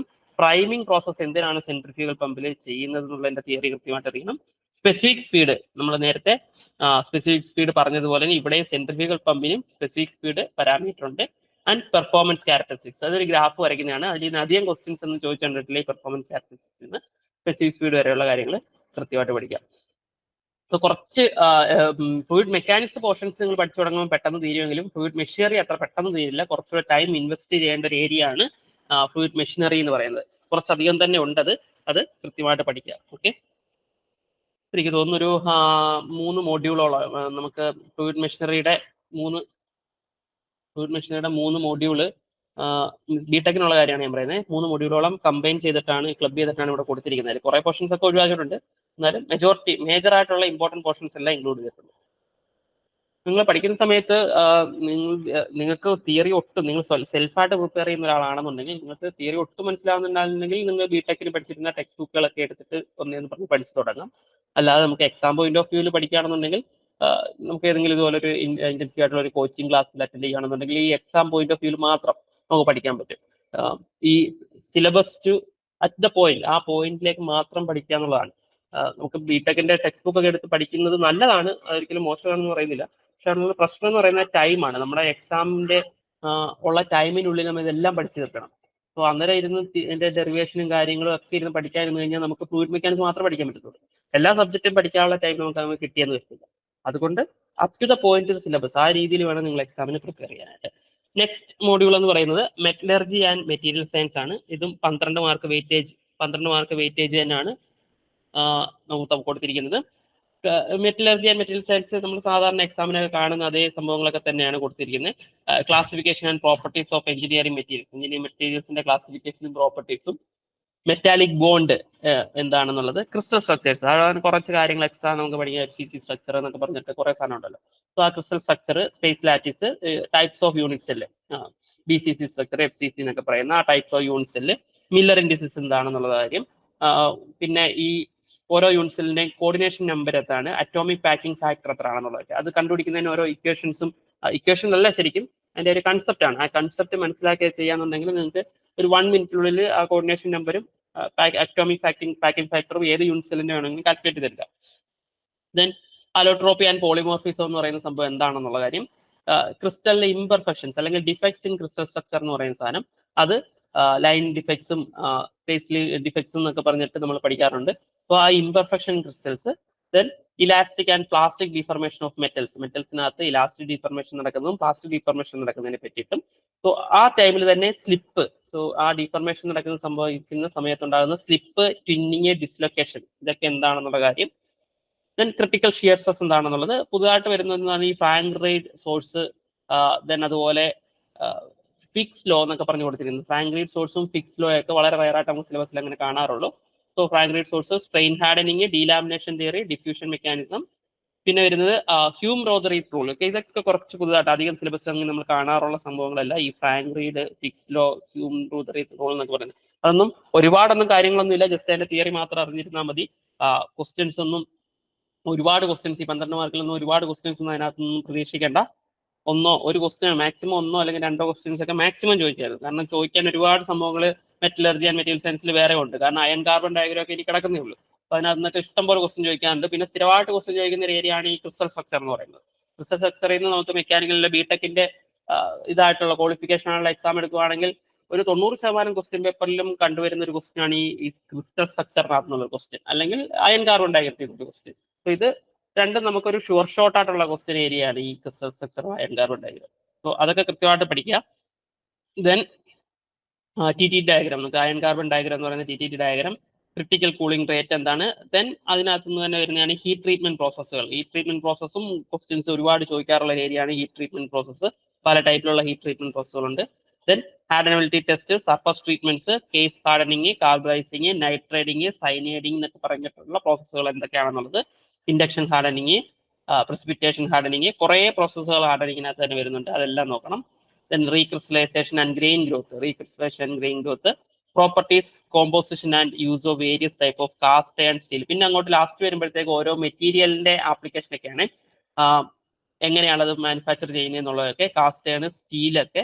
Then effect of various alloying elements, properties, composition and use of copper, aluminium, titanium and its alloy. So ഈ ഒരു ഏരിയയിൽ നിന്നും ക്വസ്റ്റ്യൻസ് കണ്ടുവരാറുണ്ട്. ഈ aluminium, titanium and its alloy, അതിന്റെ പ്രോപ്പർട്ടീസ്, കോമ്പോസിഷൻ. സോ ഈ ഏരിയയിൽ നിന്ന് ക്വസ്റ്റ്യൻസ് വരാറുണ്ട്. അടുത്തത് തെർമൽ എഞ്ചിനീയറിംഗ് ആണ് 5th മോഡ്യൂൾ പറയുന്നത്. ഇതിന് വെയിറ്റേജ് കുറച്ചുകൂടെ കൂടുതലാണ്. ഒബ്വിയസ്ലി തെർമൽ എഞ്ചിനീയറിംഗിന്റെ സിലബസ് കൊടുത്തിരിക്കുന്നത് കുറച്ചുകൂടെ കൂടുതലാണ്. ഞാൻ 2 സ്ലൈഡിലായിട്ടാണ് ഇട്ടിരിക്കുന്നത്. 14 മാർക്കിന് ചോദിക്കും എന്നാണ് സിലബസ് പ്രകാരം പറഞ്ഞിരിക്കുന്നത്. സോ തെർമൽ എഞ്ചിനീയറിംഗ് സ്റ്റാർട്ട് ചെയ്യുന്നത് നമുക്ക് നോർമലി നമ്മുടെ ബിടെക് തെർമൽ എഞ്ചിനീയറിംഗിന് പറയുന്ന അതേ സംഭവങ്ങൾ തന്നെയാണ്. സ്റ്റീം എഞ്ചിനീയറിംഗിൽ നിന്നാണ് സ്റ്റാർട്ട് ചെയ്യുന്നത്. മീൻസ് റാങ്കൈൻ സൈക്കിളിൽ നിന്നാണ് സ്റ്റാർട്ട് ചെയ്യുന്നത്. റാങ്കൈൻ സൈക്കിൾ ഇവിടെ ഇപ്പോൾ ഒറ്റ ലൈനിൽ കൊടുത്തിട്ടുള്ളതേ ഉള്ളൂ റാങ്കൈൻ സൈക്കിൾ. പക്ഷെ റാങ്കൈൻ സൈക്കിൾ തന്നെ നമുക്ക് കുറെ കാര്യങ്ങൾ പഠിക്കാനുണ്ട് അതിനകത്ത്. റാങ്കൈൻ സൈക്കിൾ ദെൻ ബോയിലേഴ്സ് വരുന്നുണ്ട്. ബോയിലേഴ്സ് ഫുൾ തിയറിയാണ്. ബോയിലേഴ്സിനകത്ത് കൂടുതലും വരുന്നത് ഡിഫറെന്റ് ടൈപ്സ് ഓഫ് ബോയിലേഴ്സ് ഏതൊക്കെയാണെന്നുള്ളത് നമുക്ക് പഠിക്കണം. ദെൻ ബോയിലർ മൗണ്ടിങ്സ് ഏതൊക്കെയാണെന്നുള്ളത് ആൻഡ് ബോയിലർ ആക്സസറീസ്. ബോയിലർ മൗണ്ടിങ്സും ബോയിലർ ആക്സസറീസും രണ്ട് കാറ്റഗറി തന്നെയാണ്. അത് കൃത്യമായിട്ട് ഐഡന്റിഫൈ ചെയ്തിട്ട് നമുക്ക് വായിച്ചു നോക്കുമ്പോൾ ഇത് ബോയിലർ മൗണ്ടിങ് ആണോ ബോയിലർ ആക്സസറി ആണോ എന്നുള്ള ഡൗട്ട് എപ്പോഴും തോന്നാറുള്ള ഒരു ഏരിയയാണ് ഈ സംഭവം. സോ അത് കൃത്യമായിട്ട് പഠിക്കുക, ബോയിലർ മൗണ്ടിങ്ങും ബോയിലർ ആക്സസറീസും. Then steam engine. സോ ഈ ആക്ച്വലി ഇവിടെ കൊടുത്തിരിക്കുന്ന ഈ ഫസ്റ്റ് ലൈൻ എന്ന് പറയുന്നത് steam engineering Rankine cycle boilers boiler mounting boiler accessories എന്ന് പറഞ്ഞ് കൊടുത്തിരിക്കുന്ന സാധനം തന്നെ കുറെ പഠിക്കാനുണ്ട്. അത് വളരെ സിമ്പിൾ ആയിട്ട് അവരങ്ങ് ഒറ്റ ലൈനിൽ കൊടുത്തിരിക്കുന്നേ ഉള്ളൂ. റാങ്കൈൻ സൈക്കിളിനകത്ത് തന്നെ മോഡിഫിക്കേഷൻ ഒക്കെ വരുന്നുണ്ട്. അതെല്ലാം നമുക്ക് പഠിക്കേണ്ടി വരും. Steam engine, steam nozzle, steam എഞ്ചിനും സ്റ്റീം നോസിലും വേണം. സ്റ്റീം ടർബൈനകത്ത് തന്നെ മൾട്ടി സ്റ്റേജ് ടർബൈനും പഠിക്കണം. ദെൻ വരുന്നത് അടുത്ത ഐസി എഞ്ചിൻ ആണ്. ഐസി എഞ്ചിനകത്ത് ഐസി ക്ലാസിഫിക്കേഷൻ വേണം. ഐസി എഞ്ചിനകത്ത് എയർ സപ്ലൈ സിസ്റ്റത്തിന്റെ ഡീറ്റെയിൽ ആയിട്ടുള്ള സ്റ്റഡി, ഫ്യൂവൽ സപ്ലൈ സിസ്റ്റത്തിന്റെ ഡീറ്റെയിൽ ആയിട്ടുള്ള സ്റ്റഡി, ഇഗ്നിഷൻ സിസ്റ്റം എങ്ങനെയാണെന്നുള്ളതിന്റെ ഡീറ്റെയിൽ ആയിട്ടുള്ള സ്റ്റഡി. ഈ 3 സിസ്റ്റങ്ങൾ ഏതൊക്കെയാണ്? Air system, fuel system, ignition system. ഇതൊക്കെ ബ്ലോക്ക് ഡയഗ്രാം വെച്ചിട്ടൊക്കെ നമ്മൾ ഡീറ്റെയിൽ ആയിട്ട് പഠിക്കും. പെർഫോമൻസ് ടെസ്റ്റിംഗ്, ഐസി എഞ്ചിന്റെ പെർഫോമൻസ് എങ്ങനെയാണ് ടെസ്റ്റ് ചെയ്യുന്നത് എന്നുള്ള കാര്യം. ദെൻ സി എ എഞ്ചിനകത്താണെങ്കിലും എസ് ഐ എഞ്ചിനകത്താണെങ്കിലും എസ് ഐയും സി ഐ എന്ന് സ്പാർക്ക് ഇഗ്നിഷനും കമ്പഷൻ ഇഗ്നിഷനും. സോ ഈ 2 എഞ്ചിനകത്തും കമ്പഷൻ നടക്കുന്നത്, ഫ്യൂവൽ കത്തി എയർ ഫ്യൂവൽ മിക്സർ കത്തി നമുക്ക് പവർ കിട്ടുന്നത് എങ്ങനെയാണെന്നുള്ള ആ കമ്പഷൻ പ്രോസസ്സിന്റെ ഡീറ്റെയിൽ ആയിട്ടുള്ള കാര്യം. അതിനകത്ത് തന്നെ വരുന്നതാണ് ഈ ഓട്ടോ ഇഗ്നിഷൻ. ആ കമ്പഷൻ നടക്കുമ്പോൾ തന്നെ വരുന്ന ചില പ്രോസസ്സുകളാണ് ഈ ഓട്ടോ ഇഗ്നിഷൻ, പ്രീ ഇഗ്നിഷൻ, ഡിറ്റനേഷൻ എന്നൊക്കെ പറയുന്നത്. അതൊക്കെ എന്താണെന്നുള്ള കാര്യം അറിയണം. ദെൻ ഇതിന്റെ പെർഫോമൻസിനെ, ഐസി എഞ്ചിനകത്തെ പെർഫോമൻസിനെ, ഫ്യൂവലിന്റെ പെർഫോമൻസിനെ ഇൻഡിക്കേറ്റ് ചെയ്യാൻ വേണ്ടി നമ്മൾ യൂസ് ചെയ്യുന്ന 2 നമ്പറാണ് ഒക്ടേൻ നമ്പറും സീറ്റേൻ നമ്പറും. സോ ഒക്ടേൻ നമ്പറും സീറ്റേൻ നമ്പറും എന്താണെന്നും അത് എങ്ങനെയാണ് കാൽക്കുലേറ്റ് ചെയ്യുന്നത് എന്നുള്ളതും ഒക്കെ കൃത്യമായിട്ട് അറിയണം. ദെൻ ആന്റി നോക്കിംഗ് എന്ന് പറയുന്നത് നമുക്ക് ഡിസൈറബിൾ ആയിട്ടുള്ള ഒരു ഇതല്ല, ഫിനോമിന അല്ല എഞ്ചിനകത്ത് ഈ നോക്കിംഗ് എന്ന് പറയുന്നത്. ഈ നോക്കിങ്ങിനെ പ്രിവെന്റ് ചെയ്യാൻ വേണ്ടിയിട്ട് യൂസ് ചെയ്യുന്ന ആന്റി നോക്കിംഗ് ഏജൻസ് ഒക്കെ എന്തൊക്കെയാണെന്നുള്ള കാര്യം. ദെൻ ഗ്യാസ് ടർബൈനിലേക്ക് വരികയാണ്. ഗ്യാസ് ടർബൈൻ്റെ ക്ലാസിഫിക്കേഷൻ. ഗ്യാസ് ടർബൈനകത്ത് തന്നെ ഡിഫറെന്റ് ടൈപ്പ് ഓഫ് പ്രോസസ്സിംഗ് ഉണ്ട്. അതിന്റെ എഫിഷ്യൻസി ഇംപ്രൂവ് ചെയ്യാൻ വേണ്ടിയിട്ട് നമ്മൾ 2-3 രീതിയിൽ നോർമൽ ഗ്യാസ് ടർബൈനെ മോഡിഫൈ ചെയ്യും. Regeneration, intercooling, reheating. സോ ഇങ്ങനെ 3 രീതിയിൽ ചെയ്യാറുണ്ട്. അതിനെ മോഡിഫിക്കേഷൻ വരുത്താറുണ്ട് ഗ്യാസ് ടർബൈന്. സോ ഇതിൽ എപ്പോഴൊക്കെയാണ് എഫിഷ്യൻസി ഇൻക്രീസ് ചെയ്യുന്നുള്ളത് അത് ഡീറ്റെയിൽ ആയിട്ട് പഠിക്കുന്ന സമയത്താണ്. റീജനറേഷനിലാണോ, ഇന്റർകൂളിംഗിലാണോ, റീഹീറ്റിംഗിലാണോ കറക്റ്റ് ആയിട്ട് എഫിഷ്യൻസി ഇൻക്രീസ് ചെയ്യുന്നത് എന്നുള്ള കാര്യമൊക്കെ നമുക്കത് ഡീറ്റെയിൽ ആയിട്ട് പഠിക്കുന്ന സമയത്ത് നോക്കാം. ആൻഡ് അതിന്റെ എഫിഷ്യൻസിയും വർക്ക് ഔട്ട്പുട്ടും. കംപ്രസേഴ്സ് അടുത്ത് വരുന്നത് തെർമൽ എഞ്ചിനീയറിംഗിനകത്ത് കംപ്രസേഴ്സ് ആണ്. ഇപ്പൊ നമ്മൾ Rankine cycle boilers, IC engines, steam turbines, gas turbines. Then ഇപ്പം അടുത്ത് വരുന്നതാണ് കംപ്രസർ. സോ തെർമൽ എഞ്ചിനീയറിംഗിന്റെ നമുക്ക് ബിടെക്കിന്റെ സിലബസ് എടുത്ത് നോക്കുകയാണെങ്കിൽ ഓൾമോസ്റ്റ് ഒരു 2-3 മോഡ്യൂൾസോളം ഇത്ര ആയി ഈ നമ്മൾ പറയുന്നതിനകത്ത്. സോ അത്രയും വാസ്റ്റ് ആയിട്ടുള്ള ഒരു ഏരിയ ആണ് ഈ തെർമൽ എഞ്ചിനീയറിംഗ് എന്ന് പറയുന്നത്. കംപ്രസേഴ്സ്, അതിന്റെ ക്ലാസിഫിക്കേഷൻ, കംപ്രസറിന്റെ classification and use of compressor. Reciprocating compressor ഉണ്ട്, അതുപോലെ തന്നെ നമുക്ക് റോട്ടറി കംപ്രസർ ഉണ്ട്. റെസിപ്രോക്കേറ്റിംഗ് കംപ്രസറിനകത്ത് തന്നെ സിംഗിൾ സ്റ്റേജ് ഉണ്ട്, മൾട്ടി സ്റ്റേജ് ഉണ്ട്. സോ സിംഗിൾ സ്റ്റേജ് കംപ്രസറിനകത്ത് അതിന്റെ വർക്കിന്റെ ഇക്വേഷൻ, എഫിഷ്യൻസി എങ്ങനെയാണ് കണ്ടുപിടിക്കുന്നത്. ദെൻ മൾട്ടി സ്റ്റേജ് കംപ്രസറിനകത്ത് വരുന്ന ഇന്റർകൂൾ എന്തിനാണ് യൂസ് ചെയ്യുന്നുള്ളത്. ദെൻ റോട്ടറി കംപ്രസേഴ്സ് ഏതൊക്കെയാണ് എന്നുള്ള കാര്യം. റോട്ടറി കംപ്രസേഴ്സ് ജസ്റ്റ് തിയറി മാത്രമേ വരുന്നുള്ളൂ. റെസിപ്രോക്കേറ്റിംഗ് കംപ്രസറിനകത്താണ് കുറച്ചുകൂടെ ഡീറ്റെയിൽ ആയിട്ട് വരുന്നത്. അടുത്ത ഒരു ഏരിയ എന്ന് പറയുന്നത് റെഫ്രിജറേഷൻ ആണ്. റെഫ്രിജറേഷനകത്ത് concept of COP coefficient of performance എന്താണെന്നുള്ളത്, ആൻഡ് ഹീറ്റ് പമ്പ് എന്താണെന്നുള്ളത്, ആൻഡ് റെഫ്രിജറേഷൻ വർക്ക് ചെയ്യുന്ന റിവേഴ്സ് കാർനോട്ട് സൈക്കിളിലെ ഇത്, ആൻഡ് റെഫ്രിജറേഷൻ സിസ്റ്റംസ്. സോ ഇത്രയും കഴിഞ്ഞ് കഴിഞ്ഞാൽ പിന്നെ നമുക്ക് വരുന്നത്, ഇതിനകത്ത് ഞാൻ സ്ലൈഡ് ഇൻക്ലൂഡ് ചെയ്യാത്ത പോർഷൻ എന്ന് പറയുന്നത് റെഫ്രിജറേഷന്റെ കണ്ടിന്യൂഷൻ ആയിട്ട് വരുന്നതാണ് നമുക്ക് എയർ കണ്ടീഷനിങ് എന്ന് പറയുന്നത്. സോ എയർ കണ്ടീഷനിങ്ങിനകത്ത് നമുക്ക് വരുന്നത് മോയിസ്റ്റ് എയറിനെ പറ്റിയാണ്, അല്ലെങ്കിൽ സൈക്രോമെട്രിക് ചാർട്ട്. സൈക്രോമെട്രിക് ആയിട്ടുള്ള പ്രോപ്പർട്ടീസ് എന്തൊക്കെയാണ്, സൈക്രോമെട്രിക് ആയിട്ടുള്ള പ്രോസസ്സുകൾ എന്താണ്. സോ ഒരു ഹ്യൂമിഡ് എയറുമായിട്ട് റിലേറ്റ് ചെയ്തിട്ടുള്ള മോയിസ്റ്റ് എയർ അല്ലെങ്കിൽ ഹ്യൂമിഡ് എയറുമായിട്ട് റിലേറ്റ് ചെയ്തിട്ടുള്ള കാര്യങ്ങളെല്ലാം, എന്താണ് ഹ്യൂമിഡിറ്റി എന്ന് പറയുന്നത്, അങ്ങനെയുള്ള കാര്യങ്ങൾ നമുക്ക് അതിനകത്ത് വരുന്നുണ്ട്. ദെൻ തെർമൽ എഞ്ചിനീയറിംഗിനകത്ത് തന്നെ ഇൻക്ലൂഡ് ചെയ്തിരിക്കുന്ന അടുത്തൊരു പോർഷൻ എന്ന് പറയുന്നത് ഹീറ്റ് ട്രാൻസ്ഫർ ആണ്. നമുക്ക് ബിടെക്കിനൊക്കെ ഒരു സെപ്പറേറ്റ് സബ്ജക്റ്റ് ആയിട്ട് കൊടുത്തിരിക്കുന്ന heat transfer, conduction, convection, radiation എന്ന് പറയുന്ന ആ 3 പ്രോസസ്സുകൾ ഉൾപ്പെടുന്ന ഹീറ്റ് ട്രാൻസ്ഫർ. അതിനകത്ത് കണ്ടുന്ന കംപ്ലീറ്റ് കാര്യങ്ങൾ നമുക്ക് ഈ സിലബസിൽ വരുന്നുണ്ട്. ചുരുക്കി കൊടുത്തിട്ടുണ്ട്. കണ്ടക്ഷൻ എന്താണ്, കൺവെക്ഷൻ എന്താണ്, റേഡിയേഷൻ എന്താണെന്ന് അറിയണം. ഓരോന്നിന്റെയും governing law, like Fourier law, Stefan Boltzmann law, അങ്ങനെയുള്ള ലോസ് എന്തൊക്കെയാണ്, നിയമങ്ങൾ എന്തൊക്കെയാണെന്നുള്ളത് ഓരോന്നിന്റെയും പഠിക്കണം. ദെൻ ഹീറ്റ് എക്സ്ചേഞ്ചേഴ്സ്, കൺവെക്ഷനകത്ത് തന്നെ നാച്ചുറൽ കൺവെക്ഷനും ഫോഴ്സ്ഡ് കൺവെക്ഷനും ഒക്കെ വരുന്നുണ്ട്. ദെൻ ഹീറ്റ് എക്സ്ചേഞ്ചേഴ്സ് വരുന്നുണ്ട്. ഹീറ്റ് എക്സ്ചേഞ്ചേഴ്സിനകത്ത് ക്ലാസിഫിക്കേഷൻ ഉണ്ട്. Concept of overall heat transfer coefficient എങ്ങനെയാണ് കണ്ടുപിടിക്കുന്നത്, അതുപോലെ LMTD method. And finally thermal എഞ്ചിനീയറിംഗിനകത്ത് ഒരു ചെറിയ പോർഷൻ വരുന്ന പവർ പ്ലാന്റ്സ് ആണ്. പവർ പ്ലാന്റ്സിനകത്ത് hydro electric power plant, thermal power plant, diesel power plant, nuclear power plant, ഇത്രയും കാര്യങ്ങൾ കൊടുക്കുന്നുണ്ട്. ഇതിന്റെ എല്ലാം ജസ്റ്റ് തിയറീസ് ആണ് നമുക്ക് അറിഞ്ഞിരിക്കേണ്ടത്. ഓരോന്നിനകത്തും ചില കമ്പോണൻസ് എന്തിനു വേണ്ടിയിട്ടാണ് യൂസ് ചെയ്യുന്നതൊക്കെ, എസ്പെഷ്യലി ന്യൂക്ലിയർ പവർ പ്ലാന്റ്സിനകത്തൊക്കെയുള്ള മോഡറേറ്റർ എന്ന് പറയുന്ന സാധനമൊക്കെ എന്തിനാണ് യൂസ് ചെയ്യുന്നത്, അതാണ് മെയിനായിട്ടും ആ പവർ പ്ലാന്റ്സ് റിലേറ്റഡ് ആയിട്ട് പഠിക്കാനുള്ളത്. അല്ലാതെ വരച്ച് പഠിക്കാനൊന്നുമില്ല. പവർ പ്ലാന്റ്സ് ഓവറോൾ ഒന്ന് ജസ്റ്റ് പഠിക്കുക, ഓരോ കമ്പോണന്റിന്റെയും ഫംഗ്ഷൻസ് എന്താണെന്ന് പഠിക്കുക. അതാണ് മെയിനായിട്ടും പവർ പ്ലാന്റ്സിനകത്ത് ഒന്ന് നോക്കേണ്ടത്. ഓക്കെ, ഇത്രയും കാര്യങ്ങളാണ് തെർമൽ എഞ്ചിനീയറിംഗിൽ വരുന്നത്. നിങ്ങൾക്ക് സ്ലൈഡ് ഷെയർ ചെയ്യുന്ന സമയത്ത് ഉറപ്പായിട്ട് ഞാൻ സ്കിപ്പായി പോയ സ്ലൈഡ് കൂടെ ഷെയർ ചെയ്യുന്നതായിരിക്കും. അടുത്ത പോർഷൻ വരുന്നത് നമുക്ക് തിയറി ഓഫ് മെഷീൻസ്. ഓക്കെ, ഇവിടെ നമ്പർ മാറിപ്പോയി അല്ലേ. So theory of machines and design of machine elements. Theory of machines and design of machine elements ആണ് നമുക്ക് അടുത്ത വരുന്നത്. ഇതിനകത്ത് definition and basic concept of kinematic and dynamic analysis of planar mechanics. നമുക്ക് start ചെയ്യുന്നത് തന്നെ തിയറി ഓഫ് മെഷീൻ സ്റ്റാർട്ട് ചെയ്യുന്നത് എന്താണ് ലിങ്ക്, അതുപോലുള്ള സംഭവത്തിൽ നിന്നാണ് ശരിക്കും സ്റ്റാർട്ട് ചെയ്യേണ്ടത്. എന്താണ് ലിങ്ക്, അതുപോലുള്ള കാര്യങ്ങളിൽ നിന്നാണ് സ്റ്റാർട്ട് ചെയ്യേണ്ടത്. Then kinematic and dynamic analysis of planar mechanism എന്ന് പറയുന്നതാണ് ഈ 4 ബാർ ചെയിനും കാര്യങ്ങളൊക്കെ. ദെൻ പിന്നെ വരുന്നത് belt, rope and chain drive. ഇത് മൂന്നും നമുക്ക് വേണം. ബെൽറ്റ് ഡ്രൈവ് എന്താണ്, റോപ്പ് ഡ്രൈവ് എന്താണ്, ചെയിൻ ഡ്രൈവ്. ഗിയർ പിന്നെ താഴെ വരുന്നുണ്ട്. ചെയിൻ ഡ്രൈവ് എന്താണ്. സോ ബെൽറ്റ് ടെൻഷന്റെ റേഷ്യൂസ് എപ്പോഴും പ്രോബ്ലംസ് ഒക്കെ ചോദിക്കാറുള്ള ഒരു ഏരിയ ആണത് ഈ ബെൽറ്റ് ടെൻഷൻ എന്ന് പറയുന്നത്. ടൈറ്റ് സൈഡും സ്ലാക്ക് സൈഡും തമ്മിലുള്ള ഒരു റേഷ്യോ വെച്ചിട്ടുള്ള സംഭവം. So ratio belt tensions and power transmitted. അതിനകത്ത് ബെൽറ്റ് ഡ്രൈവിനകത്ത് പവർ ട്രാൻസ്മിറ്റ് ചെയ്യുന്നതിന് എന്തൊക്കെ ഡിപ്പെൻഡ് ചെയ്യുന്നു, അവിടുത്തെ സെൻട്രിഫ്യൂഗൽ ഫംഗ്ഷൻ എങ്ങനെയാണ് എഫക്ട് ചെയ്യുന്നത് എന്നുള്ള കാര്യങ്ങളൊക്കെ വരുന്നുണ്ട്. അത് ഇമ്പോർട്ടന്റ് ആണ്. ദെൻ ഫ്രിക്ഷൻ ക്ലച്ചസിനൊക്കെ കുറച്ച് ക്വസ്റ്റ്യൻസ് ചോദിച്ചു കണ്ടിട്ടുള്ളൂ. Friction clutches, plate clutch, conical clutch, brake and dynamometer. അതിന് ബ്രേക്കിനകത്ത് തന്നെ types of brake, absorption and transmission type of dynamometer. പിന്നെ ഇമ്പോർട്ടന്റ് ആയിട്ട് വരുന്ന ഒരു ഏരിയ ഗിയർ ആണ്. സോ ചെയിന്, ബെൽറ്റ്, റോപ്പ് കഴിഞ്ഞ് കഴിഞ്ഞാൽ ഇമ്പോർട്ടന്റ് ആയിട്ടുള്ള ഏരിയ ഗിയേഴ്സ് ആണ്. സോ ഗിയേഴ്സിൽ നിന്ന് ഒട്ടുമിക്ക ടൈമിലും ബിടെക്കിന്റെ എക്സാംസിൽ ക്വസ്റ്റ്യൻസ് കാണാറുണ്ട്. ഒന്നിലധികം ക്വസ്റ്റ്യൻസ് കാണാറുള്ള ഏരിയ ആണ് ഈ ഗിയർ എന്ന് പറയുന്നത്. സോ ഗിയറിനകത്ത് നിന്ന് ടൈപ്പ് ഓഫ് ഗിയേഴ്സ് തന്നെ വളരെ ഇമ്പോർട്ടന്റ് ആണ്. സ്പർ ഗിയറും ഹെലിക്കൽ ഗിയർ എന്നൊക്കെ പറഞ്ഞിട്ടുള്ള ആ ക്ലാസിഫിക്കേഷൻ ഒരു വാസ്തവമുള്ള ഒരു ക്ലാസിഫിക്കേഷൻ ആണ്. അതിന്റെ ആപ്ലിക്കേഷൻ വെച്ചിട്ട് മ്യൂച്വലി പെർപെൻഡിക്കുലർ ആയിട്ടുള്ള ആക്സിസ് വരുന്ന ഷാഫ്റ്റ് കണക്ട് ചെയ്യാൻ വേണ്ടിയിട്ട് യൂസ് ചെയ്യുന്ന ഗിയർ ഏത് എന്നൊക്കെ പറഞ്ഞിട്ടുള്ള ക്വസ്റ്റ്യൻസ് പലപ്പോഴും കാണാറുള്ളതാണ്. ആ ടൈപ്പ് ഓഫ് ഗിയേഴ്സ് ഇമ്പോർട്ടന്റ് ആണ്. അതുപോലെ തന്നെ ഇമ്പോർട്ടന്റ് ആയിട്ടുള്ള ഒന്നാണ് ഗിയറിന്റെ ടെർമിനോളജി, ബാക്ക്ലാഷ് എന്താണെന്നുള്ളതൊക്കെ അതിനകത്ത് വരുന്ന സംഭവമാണ് gear. Then law of gearing, gear ടൂത്തിന്റെ പ്രൊഫൈൽസ്, ദെൻ ഇന്റർഫേസും അണ്ടർ കട്ടിങ്ങും. സോ ഇന്റർഫറൻസും അണ്ടർ കട്ടിങ്ങും. സോ ഇന്റർഫറൻസും അണ്ടർ കട്ടിങ് എപ്പോഴാണ് ചെയ്യേണ്ടത് എന്നുള്ള കാര്യം, ഇന്റർഫറൻസ് എപ്പോഴാണ് സംഭവിക്കുന്നത്, അണ്ടർ കട്ടിങ് എപ്പോഴാണ് ചെയ്യേണ്ടത് എന്നുള്ളത്. Then minimum number of teeth കണ്ടുപിടിക്കുന്ന ഒരു ബേസിക് കാൽക്കുലേഷൻ, ഓരോ ഗിയറിനകത്തും എത്ര നമ്പർ ഓഫ് ടീത്ത് വേണം എന്നുള്ള ഒരു കാൽക്കുലേഷൻ. പിന്നെ കോണ്ടാക്ട് റേഷ്യോ എന്ന് പറയുന്നത്, path of contact, arc of contact, ഇതെല്ലാം നമുക്ക് ആ ഗിയർ ടെർമിനോളജിക്കകത്ത് തന്നെ ശരിക്കും ഇൻക്ലൂഡ് ചെയ്യാൻ പറ്റുന്നതാണ് ഈ contact ratio, path of contact, arc of contact ഒക്കെ. പിന്നെ ഗിയർ ട്രെയിൻസ് ആണ്, ഒന്നിലധികം ഗിയറിനെ കണക്ട് ചെയ്തിട്ടുള്ള ഗിയർ ട്രെയിൻസ്. സോ അത് തന്നെ 2-3 ടൈപ്പ് ഉണ്ട് gear trains. Reverted gear train, simple gear train, epicyclic gear train എന്നൊക്കെ പറഞ്ഞിട്ട്. ഇവിടെ സിമ്പിൾ ആയിട്ട് ഗിയർ ട്രെയിനെ കൊടുത്തിട്ടുള്ളൂ, പക്ഷെ നമുക്ക് അതിനകത്ത് വരുന്ന എല്ലാ കാര്യങ്ങളും പഠിക്കണം. ഗിയർ കഴിഞ്ഞാൽ പിന്നെ വരുന്നത് ഫ്ലൈ വീലും ഗവർണേഴ്സും ആണ്. ഫ്ലൈ വീലും ഗവർണേഴ്സും ചെറിയൊരു പോർഷൻ ആണ്, പക്ഷേ ക്വസ്റ്റ്യൻസ് കാണാറുള്ള ഒരു ഏരിയ ആണ്. വളരെ ഇൻട്രസ്റ്റിംഗ് ആയിട്ടുള്ള ഒരു ഏരിയ ആണ് ഈ ഫ്ലൈ വീല് ഗവർണേഴ്സ്. ചെറിയ ചെറിയ ഇക്വേഷൻസ് വെച്ചിട്ടൊക്കെ നമുക്ക് ന്യൂമറിക്കൽസും ചോദിക്കാറുള്ള ഒരു ഏരിയ ആണ് ഈ ഫ്ലൈ വീൽ ഗവർണേഴ്സ് എന്ന് പറയുന്നത്. ഗവർണേഴ്സിനകത്ത് 2-3 ടൈപ്പ് ഓഫ് ഗവർണേഴ്സ് വരുന്നുണ്ട്. ഫ്ലൈ വീലിനകത്ത് നമുക്ക് വളരെ ചെറിയ പോർഷൻസ് ആണ്, ഈ എനർജി ഫ്ലക്ച്വേഷന്റെ ക്വസ്റ്റ്യൻസ് ആണ് എപ്പോഴും ഫ്ലൈ വീലിനകത്ത് കാണാറുള്ളത്. ഫ്ലൈ വീൽ പിന്നെ ഫ്ലൈ വീലിന്റെ ബേസിക് ഫംഗ്ഷനും കാര്യങ്ങളൊക്കെ ചോദിക്കാറുണ്ട്. ഗവർണറിനകത്ത് 2-3 ടൈപ്പ് ഓഫ് ഗവർണർ ഉണ്ട്. ഓരോന്നിനും ഒരു ഹൈറ്റിന്റെ വെച്ചിട്ടുള്ള കാൽക്കുലേഷൻസ് ഒക്കെ ഉണ്ട്. അത് ഒന്ന് അറിഞ്ഞിരിക്കണം.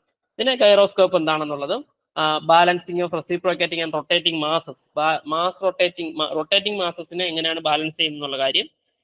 പിന്നെ അടുത്ത പോർഷൻ വരുന്നത് വൈബ്രേഷൻസ് ആണ്. വൈബ്രേഷൻ നമുക്ക് വളരെ ലിമിറ്റഡ് ആയിട്ടുള്ള ക്വസ്റ്റ്യൻസ് ഒക്കെ ചോദിച്ചുകൊണ്ടിരിക്കുന്ന ഒരു ഏരിയ ആണ് ഈ വൈബ്രേഷൻ എന്ന് പറയുന്നത്. അതിനകത്ത് തന്നെ ഈ ഡാംപ്ഡ് വൈബ്രേഷൻ, ഫോഴ്സ്ഡ് വൈബ്രേഷൻ, ആ ഒരു ഏരിയയിൽ നിന്ന് ഒരു ഇക്വേഷൻസ് ഒക്കെയാണ് മിക്കവാറും ചോദിക്കുക. Free and forced vibration of single degree of freedom system, effect of damping. Okay, so damping ആ ഒരു ഏരിയയിൽ നിന്നാണ് ക്വസ്റ്റ്യൻസ് കൂടുതലായിട്ട് കാണാറുള്ളത്. Effect of damping, vibration isolation and transmissibility, resonance, critical speed and whirling of shaft, design for static and dynamic loading, failure theories. അതെല്ലാം വരുന്നത് നിങ്ങൾക്ക് pure design ഉണ്ടല്ലോ, ആ ഡിസൈൻ ഏരിയയിലാണ് അതൊക്കെ വരുന്നത്. Design for static and dynamic loading, failure theories, fatigue strength, S N diagram, principles of design of machine element such as bolted, riveted and welded joints. ആ ഏരിയയിൽ നിന്ന് ക്വസ്റ്റ്യൻസ് പ്രതീക്ഷിക്കാം. ബോൾട്ട്, റിവറ്റ്, വെൽഡ്, ഇതിന്റെ മൂന്നിന്റെ ഡിസൈൻ. സോ ഇത് simply bolt എന്താണ്, rivet എന്താണ്, weld എന്താണെന്നുള്ള രീതിയിലല്ല, അതിന്റെ ഡിസൈൻ ഏരിയയിലാണ് ചോദിക്കുന്നത്. സോ ഒരു ബോൾട്ട് എവിടെയാണ് ഫെയിലിയർ അല്ലെങ്കിൽ ഒരു റിവറ്റ് സിസ്റ്റം ഫെയിലിയർ ആകുന്നതിനുള്ള കണ്ടീഷൻസ് എന്തൊക്കെയാണ്, ആ രീതിയിലുള്ള കാര്യങ്ങളാണ് ഡിസൈനകത്ത് പഠിക്കേണ്ടത്. ആൻഡ് വെൽഡഡ് ജോയിന്റ്സ് ആണെങ്കിലും അതുപോലെ തന്നെ സിംഗിൾ റിവറ്റിലും ഡബിൾ റിവറ്റിലും ഒക്കെ അതിന്റെ transmission capacity, power transmission capacity എത്രത്തോളം ഉണ്ടെന്നുള്ള ഡിസൈനകത്താണ് വരുന്നത്. അല്ലാതെ നമുക്ക് ടൈപ്പ് ഓഫ് വെൽഡ് ഒന്നും അല്ല ഇവിടെ ഡിസൈനകത്ത് പറയേണ്ടത്, വെൽഡഡ് ജോയിന്റ്സിന്റെ ഡിസൈൻ ആണ് പറയുന്നത്. ദെൻ ഡിസൈൻ ഓഫ് ഷാഫ്റ്റ്, ഇവിടെയാണ് നമ്മൾ ആദ്യം ഒരു ഷാഫ്റ്റിന്റെ കാര്യം പറഞ്ഞിട്ടുള്ളത് സ്ട്രെങ്ത് ഓഫ് മെറ്റീരിയൽ. അവിടെ ബേസിക് ആയിട്ടുള്ള കാര്യങ്ങൾ പഠിക്കുകയാണെങ്കിൽ ഇവിടെ കുറച്ചുകൂടി ഇൻഡെപ്തിൽ വേണം. ഇവിടെ സോളിഡ് ഷാഫ്റ്റും പോളോ ഷാഫ്റ്റും തമ്മിലുള്ള കമ്പാരിസൺ ഒക്കെ നമുക്ക് ഡിസൈൻ ഓഫ് ഷാഫ്റ്റിനകത്താണ് വരുന്നത്. ദെൻ ഗിയറിന്റെ design and rolling and sliding contact bearing important ആയിട്ടുള്ള ഒരു ഏരിയയാണ്. ബ്രേക്സ് ആൻഡ് ക്ലച്ചസ്, ബ്രേക്സും ക്ലച്ചും അത്ര നേരത്തെ നമ്മൾ മേളിലൊരിടത്ത് പറഞ്ഞിട്ടുണ്ടായിരുന്നു ബ്രേക്കിന്റെയും ക്ലച്ചിന്റെയും കാര്യം. ബ്രേക്സും ക്ലച്ചും അങ്ങനെ അത്ര ഇമ്പോർട്ടന്റ് അല്ല, വളരെ റയറായിട്ട് ഒക്കെ ക്വസ്റ്റ്യൻ ചോദിക്കുന്ന ഒരു ഏരിയ ആണ്. ബാക്കിയുള്ള ഏരിയാസ് ലൈക്ക് ബോൾട്ടിന്റെ ഡിസൈൻ, റിവറ്റിന്റെ ഡിസൈൻ, വെൽഡിന്റെ ഡിസൈൻ, ഷാഫ്റ്റ്, ഗിയർ, ബിയറിംഗ്, ഇത്രയും കാര്യങ്ങൾ വളരെ ഇമ്പോർട്ടന്റ് ആണ്. ഒന്നിലധികം ക്വസ്റ്റ്യൻസ് ചോദിക്കാറുള്ള ഒരു ഏരിയ ആണ് അതെന്ന് പറയുന്നത്. എസ്പെഷ്യലി ബിയറിംഗ് ഒക്കെ ഒരുപാട് ക്വസ്റ്റ്യൻസ് ചോദിക്കാറുണ്ട്. Rolling contact bearing, sliding contact bearing എന്നൊക്കെ പറഞ്ഞിട്ടുള്ള സാധനം. ഓക്കെ, ഇത്രയാണ് തിയറി ഓഫ് മെഷീൻസിൽ വരുന്നത്. അടുത്ത പ്രൊഡക്ഷൻ ടെക്നോളജി ആണ്. ഇതും 14 മാർക്കിന് ചോദിക്കുന്ന ഒരു ഏരിയ ആണ് പ്രൊഡക്ഷൻ ടെക്നോളജി. പ്രൊഡക്ഷനകത്ത് നമ്മൾ ടെൻഡേറ്റീവ് സിലബസിൽ പറഞ്ഞിരിക്കുന്ന കാര്യങ്ങളാണ് മെജോറിറ്റി ഉള്ളത്. കുറച്ച് പുതിയ ടെക്നിക്സും കാര്യങ്ങളൊക്കെ ആഡ് ചെയ്തിട്ടുണ്ടെന്നേ ഉള്ളൂ. It is starting. എപ്പോഴും പ്രൊഡക്ഷൻ ടെക്നോളജി മിക്കവാറും സ്റ്റാർട്ട് ചെയ്യുന്ന ഒരു ഏരിയ എന്ന് പറയുന്നത് കാസ്റ്റിംഗ് ആണ്. കാസ്റ്റിംഗിൽ നിന്നാണ് കൂടുതൽ ക്വസ്റ്റ്യൻസും കാണാറുണ്ട്. ടൈപ്പ് ഓഫ് കാസ്റ്റിംഗ്, കാസ്റ്റിംഗിനകത്ത് കൊടുത്തിരിക്കുന്ന കാര്യങ്ങൾ നിങ്ങൾ നോക്കണ്ട. കാസ്റ്റിംഗിനകത്ത് ഒരുപാട് കാര്യങ്ങൾ പഠിക്കാനുണ്ട്, കുറേ കാര്യങ്ങൾ പഠിക്കാനുള്ളതാണ്. ഇവരിപ്പം കൊടുത്തിരിക്കുന്ന type of casting, design of pattern, moulds, cores, solidification and cooling, riser and gating design, casting defect, ഇത്രയും കൊടുത്തിട്ടുള്ളൂ. പക്ഷേ ശരിക്കും കാസ്റ്റിംഗ് നമുക്ക് കുറേ ഇൻഡെപ്തിലൊക്കെ പഠിക്കാനുണ്ട്. Starting from moulding sand. Okay, so moulding sand എന്ന് പറഞ്ഞാൽ ഇവിടെ കൊടുത്തിട്ടില്ല, പക്ഷേ മോൾഡിംഗ് സാൻഡ് കാസ്റ്റിംഗ് എന്ന് പറയുമ്പോഴേ മോൾഡിംഗ് സാൻഡ് ഇതെല്ലാം ഇൻക്ലൂഡഡ് ആണ് അതിനകത്ത്. ആൻഡ് അതിനകത്ത് നമുക്ക് എന്തൊക്കെ തരത്തിലുള്ള ഡിഫക്റ്റ് ആണ് വരുന്നത് എന്നുള്ള കാര്യങ്ങളൊക്കെ. ദെൻ അടുത്തത് കാസ്റ്റിംഗ് കഴിഞ്ഞാൽ പിന്നെ വരുന്നത് വെൽഡിംഗ് ആണ്. Principle of welding, welding, brazing, soldering. Okay, so ഇതിനകത്ത് തന്നെ ടൈപ്സ് ഓഫ് വെൽഡിംഗ് ഉണ്ട്. നമുക്ക് gas welding, okay, gas welding, oxidised gas welding എന്നൊക്കെ പറഞ്ഞിട്ടുണ്ട്. ടിഗ് വെൽഡിങ്, മിഗ് വെൽഡിങ് എന്നൊക്കെ പറഞ്ഞിട്ടുണ്ട്. ഇവരൊന്നും എടുത്തു പറഞ്ഞിട്ടില്ല ഇതിനകത്ത്, ഇന്ന വെൽഡിങ് ഏരിയ എന്ന് പറഞ്ഞിട്ടില്ല. Principles of welding, types of welding എന്നേ കൊടുത്തിട്ടുള്ളൂ. സോ ടൈപ്സ് ഓഫ് വെൽഡിംഗ് കൊടുത്തിരിക്കുന്നതുകൊണ്ട് തന്നെ വെൽഡിങ്ങിനകത്ത് വരുന്ന ഏത് വെൽഡിംഗ് വേണമെങ്കിലും ചോദിക്കാം. ടിഗോ, മിഗോ, അൾട്രാസോണിക്കോ ഒക്കെ ചോദിക്കാം. സോ ആ ടൈപ്പ് എല്ലാം നമുക്ക് പഠിക്കേണ്ടി വരും. അതുപോലെ വെൽഡ് ഡിഫക്ട്സും കൊടുത്തിട്ടുണ്ട്. Then plastic deformation and yield criteria, fundamentals of hot and cold working process. Hot and cold working പ്രോസസ്സിനകത്താണ് നമുക്ക് റോളിംഗ്, മെറ്റൽ ഫോമിംഗ് പ്രോസസ് എല്ലാം വരുന്നത്. Rolling, forging, extrusion, wire drawing, rotary piercing, rotary സ്വാഗിങ്. അവിടെ നമുക്ക് കുറച്ചുകൂടി ഡീറ്റെയിൽ ആയിട്ട് അവർ സിലബസ് കൊടുത്തിട്ടുണ്ട്. റോളിംഗ്, ഫോർജിങ് എന്ന് പറഞ്ഞാൽ എന്തൊക്കെയാണെന്നുള്ളത് കൃത്യമായിട്ട് കൊടുത്തിട്ടുണ്ട്. Rolling, forging, extrusion, wire drawing, rotary piercing, rotary സ്വാഗിങ്, മെറ്റൽ സ്പിന്നിങ് എന്ന് പറഞ്ഞിട്ട് കൃത്യമായിട്ട് അവിടെ കൊടുത്തിട്ടുണ്ട്. ആ പ്രോസസ്സുകളെല്ലാം പഠിക്കേണ്ടി വരും. Then machining and machine tool operation. So നമ്മൾ ടെൻഡേറ്റീവ് സിലബസിൽ നമ്മൾ മെഷീൻ ടൂൾ സെപ്പറേറ്റ് ആയിട്ട് ഒരു മൊഡ്യൂളായിട്ടായിരുന്നു കൊടുത്തിരുന്നത്. ശരിക്കും ഇവിടെ അവർ പ്രൊഡക്ഷൻ ടെക്നോളജിയുടെ അണ്ടറിൽ തന്നെയാണ് മെഷീൻ ടൂൾ ഓപ്പറേഷൻ കൊടുത്തിരിക്കുന്നത്. And mechanics of machining, single and multi point cutting tool എന്താണെന്നുള്ളത്, ടൂൾ ജോമെട്രി, വളരെ ഇമ്പോർട്ടൻ്റ് ഉള്ള ഒന്നാണ് ടൂൾ ജോമെട്രി എന്ന് പറയുന്നത്. അതിന്റെ ടൂൾ ലൈഫും വിയറും കാൽക്കുലേറ്റ് ചെയ്യുന്നതിന്റെ process. Then economics of machining, basic machine tools, lathe, shaper, milling machine, drilling machine. So അവർ ഒറ്റ വാക്കിൽ കൊടുത്തിട്ടുള്ളൂ, ലേത്ത് പഠിക്കണം, ഷേപ്പർ പഠിക്കണം, മില്ലിംഗ് മെഷീൻ പഠിക്കണം, ഡ്രില്ലിംഗ് മെഷീൻ പഠിക്കണം എന്ന് പറഞ്ഞിട്ട് ഓരോ വാക്ക് മാത്രമേ കൊടുത്തിട്ടുള്ളൂ. ഓരോന്നും നമുക്ക് ഡീറ്റെയിൽ ആയിട്ട് പഠിക്കേണ്ടി വരും, അതിന്റെ ഡയഗ്രാം വെച്ചിട്ട് മനസ്സിലാക്കേണ്ടി വരും. Boring machine, grinding machine and principle of work holding devices, jigs and fixer എന്ന് പറയുന്ന വർക്ക് ഹോൾഡിംഗ് ഡിവൈസസിനെ പറ്റിയിട്ട് പഠിക്കണം. പിന്നെ മോഡേൺ അൺകൺവെൻഷണൽ മെഷീനിങ് പ്രോസസ് ആയിട്ടുള്ള EDM, ECG and ECM, LBM, USM, AJM, EBM എന്ന് പറയുന്നത് അതിന്റെ മോഡേൺ ആയിട്ടുള്ള അൺകൺവെൻഷണൽ ആയിട്ടുള്ള മെഷീനിങ് പ്രോസസ്സുകളെല്ലാം അതിനകത്തെല്ലാം നമുക്ക് ചെറിയ ചെറിയ കാര്യങ്ങൾ അതെല്ലാം കുറേശ്ശെ ഉള്ള പോർഷൻസ് ആണ്. ഒരുപാട് ഡെപ്തിലൊന്നും ഉള്ളതൊന്നും നമുക്ക് വേണ്ട. എന്താണ് ആ പ്രോസസ്സ്, അതിനകത്ത് യൂസ് ചെയ്യുന്ന പാരാമീറ്റേഴ്സ്, അങ്ങനെയുള്ള കാര്യങ്ങളാണ് മെയിനായിട്ട് നോക്കേണ്ടത്. അത് പെട്ടെന്ന് കഴിയുന്ന ഒരു ഏരിയ ആണ്. കെമിക്കൽ മെഷീനിങ് ഒക്കെ, പ്രിൻസിപ്പിൾ ഓഫ് പൗഡർ മെറ്റലർജി. പിന്നെ ഇതിനകത്ത് വരുന്നത് മെട്രോളജി ഇതിനകത്ത് ഇൻക്ലൂഡ് ചെയ്തിട്ടുണ്ട്. അതിനകത്താണ് നമുക്ക് ലിമിറ്റ് ഫിറ്റ് ടോളറൻസ് വരുന്നത്. ലിമിറ്റ് ഫിറ്റ് ടോളറൻസും കുറച്ച് ഡെപ്തിൽ കാര്യങ്ങൾ പഠിക്കേണ്ട ഒരു സാധനമാണ് ലിമിറ്റ് ഫിറ്റ് ടോളറൻസ് എന്ന് പറയുന്നത്. ആൻഡ് ലീനിയർ ആൻഡ് ആംഗുലർ മെഷർമെന്റിനുള്ള ഇൻസ്ട്രുമെന്റ്സ്, കമ്പാരേറ്റേഴ്സ്, ഇന്റർഫെറോമെട്രി, ആ കാര്യങ്ങളെല്ലാം അറിയണം. Then coordinator measuring machine, CMM എന്ന് പറയുന്ന coordinator measuring machine. And finally computer CIM എന്ന് പറയുന്നത് കമ്പ്യൂട്ടർ ഇന്റഗ്രേറ്റഡ് മാനുഫാക്ചറിങ്. സോ സിമ്മിൽ നിന്ന് ക്വസ്റ്റ്യൻസ് വളരെ റയർ ആയിട്ടൊക്കെയാണ് ചോദിക്കാറുള്ളത്. ബേസിക് കൺസെപ്റ്റ്, അതിന്റെ കാറ്റ്കാമിന്റെ ഒക്കെ ബേസിക് കൺസെപ്റ്റ് മാത്രം അറിഞ്ഞിരിക്കുക. കൂടുതൽ ക്വസ്റ്റ്യൻസ് നമുക്ക് അല്ലാനുള്ള ഏരിയയിൽ നിന്ന് ആയിരിക്കും വരുന്നത്.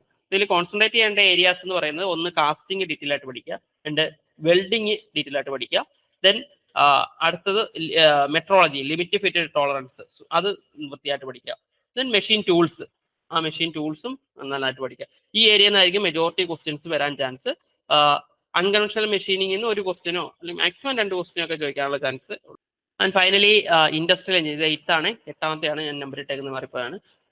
ഇൻഡസ്ട്രിയൽ എഞ്ചിനീയറിംഗ് ആൻഡ് മാനേജ്മെന്റ്, ഇത് 12 മാർക്കുകൾ. മറ്റേ ഇപ്പം നമ്മൾ 14 മാർക്കിന്റെ കുറേ എണ്ണമാണ് പറഞ്ഞുകൊണ്ടിരുന്നത്, വീണ്ടും 12 മാർക്കിന്റെ വെയിറ്റേജ് ഉള്ള ഒരെണ്ണമാണ്. ഇത് നമ്മൾ ടെൻറ്റേറ്റീവ് സിലബസിൽ അധികം ഡിസ്കസ് ചെയ്യുന്ന സാധനമല്ല ഇൻഡസ്ട്രിയൽ എഞ്ചിനീയറിംഗ് മാനേജ്മെന്റ്. കാരണം കഴിഞ്ഞ തവണത്തെ ക്വസ്റ്റിനകത്ത് ഇൻഡസ്ട്രിയൽ എഞ്ചിനീയറിംഗ് എന്നുള്ള ക്വസ്റ്റ്യൻസ് തീരെ ഇല്ലായിരുന്നു. അതുകൊണ്ടാണ് നമ്മൾ ടെൻറ്റേറ്റീവ് സിലബസിൽ അത് ഇൻക്ലൂഡ് ചെയ്യാറുള്ളത്. പക്ഷേ സിലബസ് വന്നപ്പം നമുക്ക് അസിസ്റ്റന്റ് എഞ്ചിനീയറിന്റെ ഒക്കെ എക്സാം കൂടെ അതിന്റെ കൂടെ തന്നെ ഉള്ളത് കൊണ്ട് തന്നെ ഇൻഡസ്ട്രിയൽ എഞ്ചിനീയറിംഗ് ആൻഡ് മാനേജ്മെന്റ് 12 മാർക്കിന് വെയിറ്റേജ് കൊടുത്തിട്ടുണ്ട്. അപ്പോൾ എന്താണ് മീനിങ്? ഇത് കൂടുതലും തിയറിയാണ്. Meaning of management, Taylor's scientific management, functions of management, organisation structure, authority, responsibility and span of control, ഇതെല്ലാം തിയറിയാണ് വരുന്നത്. ദെൻ കുറച്ച് അല്ലാതെ പഠിക്കേണ്ടി വരുന്നത് ഇവിടെ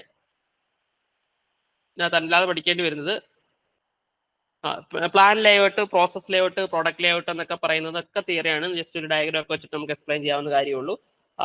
മെയിനായിട്ട് ഇവിടെ വരിക EOQ എന്നൊക്കെ പറയുന്ന സംഭവം, എക്കണോമിക് ഓർഡർ ക്വാണ്ടിറ്റി എന്ന് പറയുന്ന EOQ, അല്ലെങ്കിൽ വർക്ക് സ്റ്റഡി. ഈ രണ്ടാമത്തെ ഞാൻ സ്ലൈഡിൽ കൊടുത്തിരിക്കുന്നത് കുറച്ചുകൂടെ ഒരു ന്യൂമറിക്കൽ ഏരിയ, അല്ലെങ്കിൽ ഒരു നമ്പേഴ്സ് ഒക്കെ വെച്ചിട്ടുള്ള സംഭവങ്ങളൊക്കെ വരുന്നത് നമുക്ക് ഈ രണ്ടാമത്തെ ഇതിനകത്താണ്.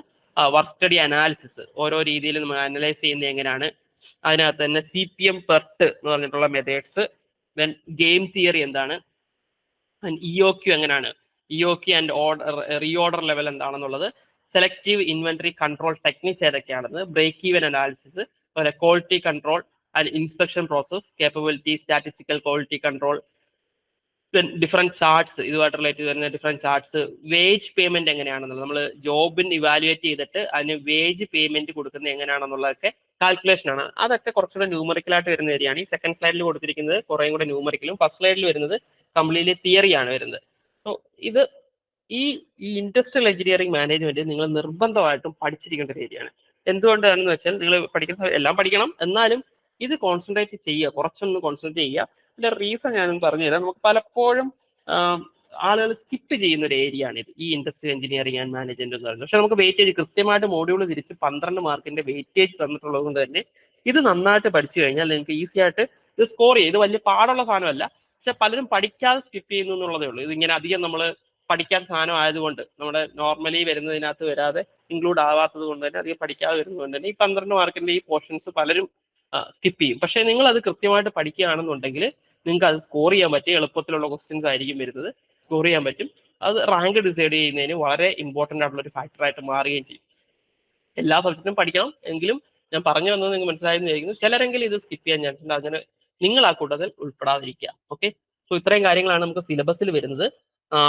ഇനി നിങ്ങളിത് പഠിക്കുന്ന സമയത്ത് നിങ്ങൾക്ക് ഏത് സോഴ്സ് വേണമെങ്കിലും യൂസ് ചെയ്യാൻ പഠിക്കാനായിട്ട് ആദ്യമേ അതിന്റെ തിയറീസ് പഠിക്കുക. നിങ്ങളൊരു സ്വന്തമായിട്ടൊരു നോട്ട് ക്രിയേറ്റ് ചെയ്തിട്ട് പഠിക്കുന്നതായിരിക്കും എപ്പോഴും നല്ലത്. ഞാൻ എൻ്റെ സ്റ്റഡി പ്ലാൻ ലാസ്റ്റ് കൊടുത്തിട്ടുണ്ട്, അതിനകത്ത് ഞാൻ കൃത്യമായിട്ട് പറയുന്നുണ്ട് നിങ്ങളുടേതായിട്ടുള്ള ഒരു നോട്ട് എപ്പോഴും വേണം.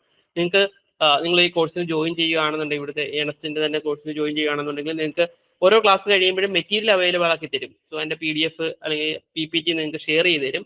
അത് കൂടാതെ അത് നിങ്ങൾ യൂസ് ചെയ്തോ, നിങ്ങൾ പ്രിന്റ് എടുത്ത് വെക്കുകയോ മൊബൈലിൽ കാണുകയൊക്കെ ചെയ്തു. അത് കൂടാതെ നിങ്ങൾക്കായിട്ടുള്ള ഒരു ബുക്ക് ഓരോ സബ്ജക്റ്റിനും സെപ്പറേറ്റോ അല്ലെങ്കിൽ ഒരുമിച്ചൊരു ബുക്കോ ഉണ്ടായിരിക്കണം.